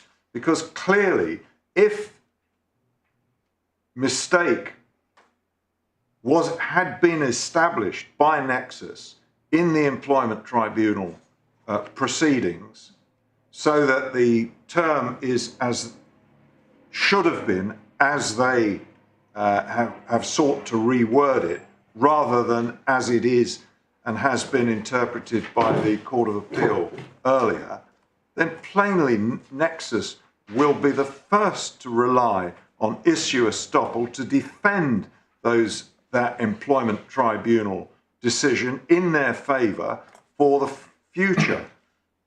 And if it's not issue estoppel, then it's clearly abuse. And the analogy with the Ashmore case is apparent. Lord, we didn't actually look at Ashmore, I think, but we do have it, and it's tab 13 of the authorities. And it might just be worth refreshing. We did actually look at it, yes, but... Did we pull it out? If so, I won't do it again, but... up to you. Up to you. Well, Lords, I think I could probably just do with referring your lordships to the head note. The facts can be summarised very, very shortly. That cases were selected for the purposes of an equal pay case. The selection was by both parties, and after the selected cases failed at the employment tribunal because the comparator was not held to be somebody to whom the selected cases could legitimately compare themselves, Ashmore then brought a case saying, well, nothing to do with me, not technically binding on me. I'm reading, just picking up a few lines from the bottom of the first page, not technically binding on her. It would amount to an abusive process to relitigate the factual issue raised, and concluding that the claim was bound to fail. Tribunal judge ordered that it be struck out as vexatious. The appeal tribunal upheld the decision, and on appeal, the appeal was dismissed. And Lord, notice among the cases referred to by counsel, though not by the judgment, was Gleeson and Whittle. Indeed. So yeah. And Lord, if your Lordship looks at Lord Justice Stuart Smith's judgment at page 348, at letter H, Mr. Goldsmith for the authority leading my lord. Mr. Goldsmith accepted the applicant's claim is not a collateral attack on the decision of the tribunal in Thomas, but he submits that it's analogous to it. He submits that where sample case has been chosen so that the tribunal can investigate all the relevant evidence as fully as possible, and findings have been made on that evidence, contrary to the interests of justice, public policy to allow those same issues to be litigated again, unless there's fresh evidence which justifies reopening the issue. I agree. It's no answer to say that if the applicant claimed, your lordships have the point. So, well, yes, but I'm not sure why it's a point for you. It could be said that the strength of Ashmore was the whole thing had been set up not as a formal test case in the sense that the result was formally binding. That's true. But as a sample case. Yes. and that's what made it abusive to have another bite at that Yes. cherry. It But made it. that isn't the case here. No, I accept that it made it more abusive, but the point that doesn't detract from the point that we say that it would be abusive if Mr. Reed, having established his mistake case in the tribunal and having a finding of the tribunal that the particular clause had to be interpreted in that way because of the mistake, any other employee came along and said, well, I want to litigate it afresh. That would, in our submission, plainly be an abuse. And the point of Ashmore that we put a particular reliance on is the use of the analogy there. It may not fit precisely with the other cases on estoppel, but the analogy is close. Lord,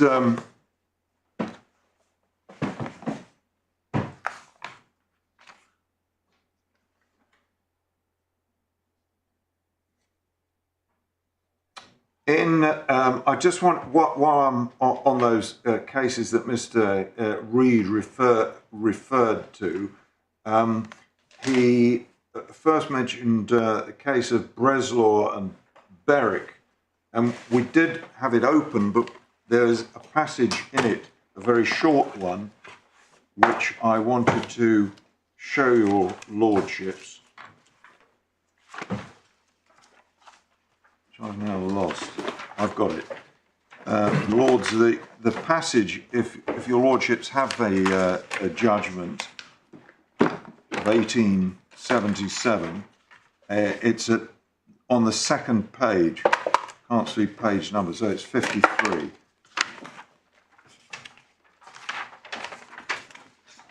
If your lordships have the judgment, just above the hole punch, the first hole punch, there's a line which begins with the words, is not a departure, full stop. Your lordships have that. Yes. Then reading on from there, it's further said that the reply ought to ask that the Charter Party be reformed and that for this purpose the case be transferred to the Chancery Division. But the decision in Mostyn shows that in such a case as this, it's not necessary to go through the manual labour of reforming the agreement, but if such facts are shown as would cause the Chancery Division to reform it, we may treat it as reformed and give judgment accordingly. And that, we say, is what the tribunal could have done. And there's nothing to prevent them exercising that jurisdiction. Lord, in relation to the other cases, I don't need to say more than the Construction Industry Training Board and Leighton doesn't concern rectification at all. It's simply a case on the statutory power, specific statutory power to amend the particulars of employment that statute requires employers to give to employees. To spell out. Yes, and your lordship. Milton Drink to you and me, formally, although in the real world this is largely ignored now, the contract of employment and the statement of particulars need not be the same thing. Absolutely. So you have a contract of employment, maybe written or maybe 30 or 40 years ago, much more often was purely oral, but certain particulars have to be written down. Exactly so. And the question is, if the particulars which the employer has to provide to the employee, if he says, oh, hang on, that's wrong, that's not what we agreed, you amend the particulars. You're not amending the contract, you're amending the particulars because they don't conform to what was agreed. That's the point, isn't it? Yes. Yes. But that was a case about that. Absolutely. And in reality, well, we don't need to go there, but once particulars are amended, everybody accepts that amends the contract. But that's not the legal consequence. Conceptually, that's not right. But so, and your lordships have got the latest iteration of the statutory requirements in that section 1, section 11, and section 12. This case is not going to turn on the decision, Mr. Justice. Nothing to do with rectification at all. and the Mango Hair case, likewise, has got no consideration of the jurisdiction of rectification. And in particular, there's no reference to or apparent appreciation of the Mostyn and Breslau doctrine. So it really doesn't advance matters much further. But it is fair to say, I don't know whether this will come into our reasoning on orthodox, that it evidences, which is unsurprising, a common assumption, perhaps as you say, not sufficiently analysed, that you can't get rectification in an employment tribunal, as if that was the end of the story. Yes. Whereas perhaps it isn't in a case, certainly under the Yes. Part 2 of the Act, but possibly also under the extension of jurisdiction order. Indeed, my lord. So that is the common understanding. You can't get formal rectification in an employment tribunal, but these cases show that you can get the next best thing, in effect. But it doesn't, whatever there may have been the understanding, there's no question but that Nexus could have pleaded mistake and said, no, these deductions are properly made. You've had everything that under the contract you're entitled to because the terms don't reflect the intention of the parties because of mistake. Now, that could have been done without any question at all. But I don't understand that, I'm afraid. And I follow that they could have said that gave them a right to rectification. Possibly on the Breslau type approach, they could have said that gave them a defence because they could have got rectification. But aside from rectification, who cares whether the agreement matches what was subjectively intended?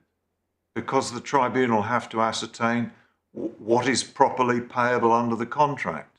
And if the contract on its true construction means it's properly payable, it is properly payable unless and until the contract is rectified or possibly rectifiable. Well, not so, my lord, because if the tribunals say, well, there's been a mutual mistake here, what the parties actually intended was to pay £20 rather than the £10 that's stated, then £20 is what's properly payable. It is what the contract said. Your example's the wrong way around in a way, because it's a defence.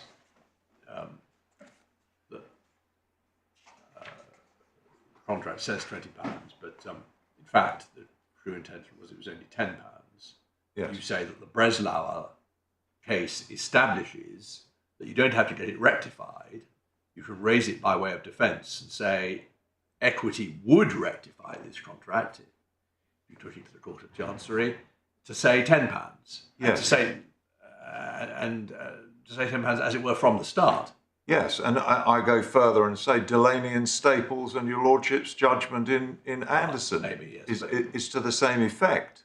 Can I just try breaking it down? I understand the Breslau type point, but I understood you to be saying, regardless of whether the contract is rectifiable, it would still have been open to Nexus to say, well, that wasn't subjectively what was intended.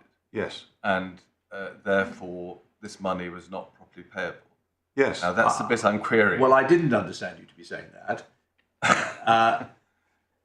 When you said regardless of whether it's rectifiable, I think all you meant was of whether the process of getting it rectified in the Court of Chancery, the High Court, happened. Yes. But you, of course, accept, I assume, that all the conditions for rectification would have to be satisfied. Of course I accept that.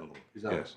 If that is what you're saying, I'm afraid it's not what I had understood you to say a moment ago. So your position is that Nexus could only have defended the claim either on construction or by saying that the conditions for rectification existed. Well, your lordship puts it in a very formal way. The conditions for rectification are met. I put it in plainer English. If Nexus came to the tribunal and said, Mr. Anderson is claiming whatever, but the term on which he relies is not the term that was agreed. There's a mistake here, either unilateral or mutual, and the term that was actually agreed is this. Then the tribunal will have to say, right, we'll look into that, and if Nexus are right, we will declare that the deductions are properly made and Mr. Anderson is not entitled to the additional amounts which he seeks. We will say what is properly payable.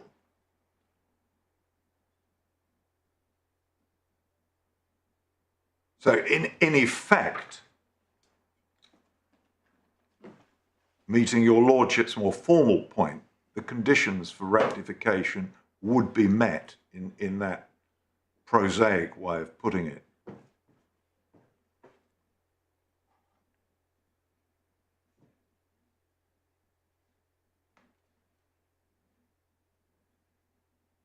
Yeah. So, my lords, we say that had Nexus run the mistake point in the tribunal and succeeded, the reality of the situation is that the finding of the employment tribunal would have been used into the future. And Mr. Reed's point is really a philosophical technicality, that it only relates to the actual case that is before the tribunal and not to any others. On the hypothesis we're looking at, he's got a judgment in his favour from the employment tribunal in relation to 69 applicants with identical terms in their contracts of employment for another, whatever it is, 50, who are either already in employment or who join the employment subsequently. And the idea that any of those could come to a tribunal and make the same claim as Mr. Anderson has on this footing failed upon and not be met with a response, this is an abusive process.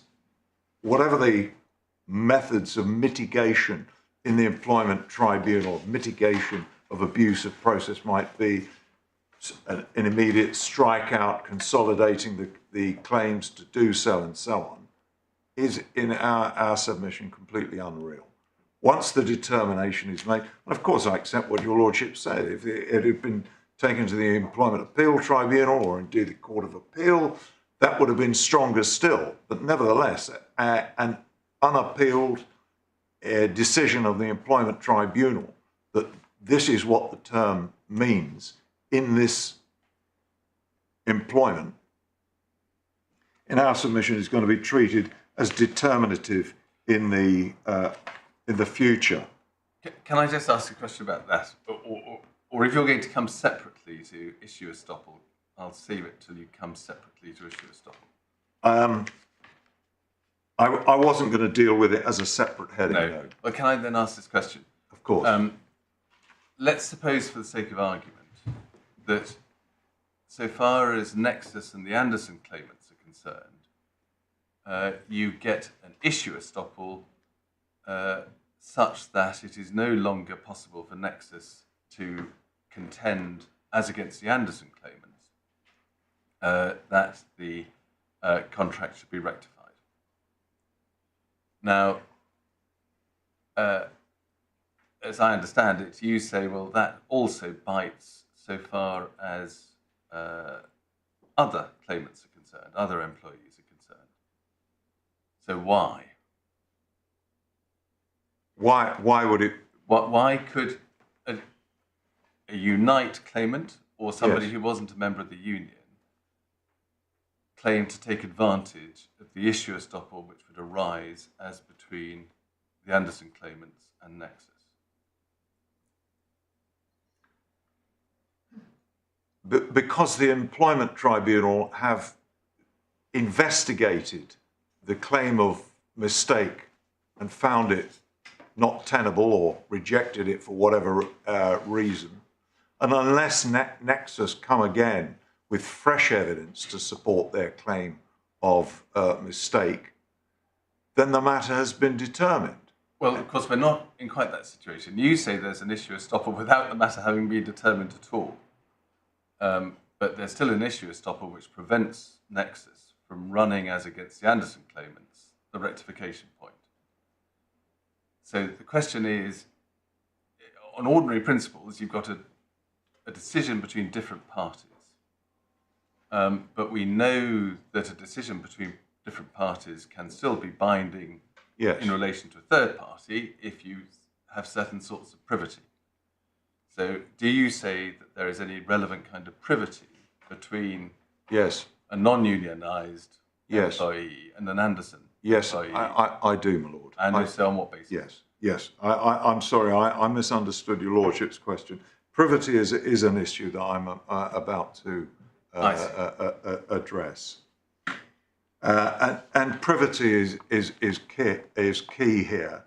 Yes, this is a different privity point from what we've been discussing before, which has been mostly about privity between the Anderson claimants and the union. That's true, my lord, but it's not... Okay, fair enough. I just want to make sure we had our eye on that ball. Yes, it's not that different. The key relationship here is between the unions doing the negotiating and the workforce on behalf of whom they are negotiating. True, it is, of course, that RMTR have particular concern for their members, just as Unite is concerned for its members, and neither have so much concern for those that haven't joined a union. No, but in their negotiating capacities. Exactly so, they are my lord. negotiating. So is this the way of identifying the privity on which you rely? All employees in the bargaining unit are in privity with one another because they are all negotiated for by the same union, or actually technically unions. Exactly so. Yeah. Exactly so, my lord. And not only are they in privity with each other, they're also in privity with the unions that negotiate for them. And this is, whatever it may be in law, it's a very close analogy to an agency. The unions are clearly conscious, as all unions in this country are, that the outcome of collective agreements is always applicable to all employees, whether members or not. And your lordship, I'm sure in earlier cases, have seen collective agreements where the union represents a tiny fraction of the employees in the bargaining unit. Sometimes it's an overwhelming majority, or even 100%, but sometimes it's significantly smaller. But that's the law in the United Kingdom. All collective agreements always apply to everybody within the bargaining unit. It's different in different countries, of course, but that's the situation here.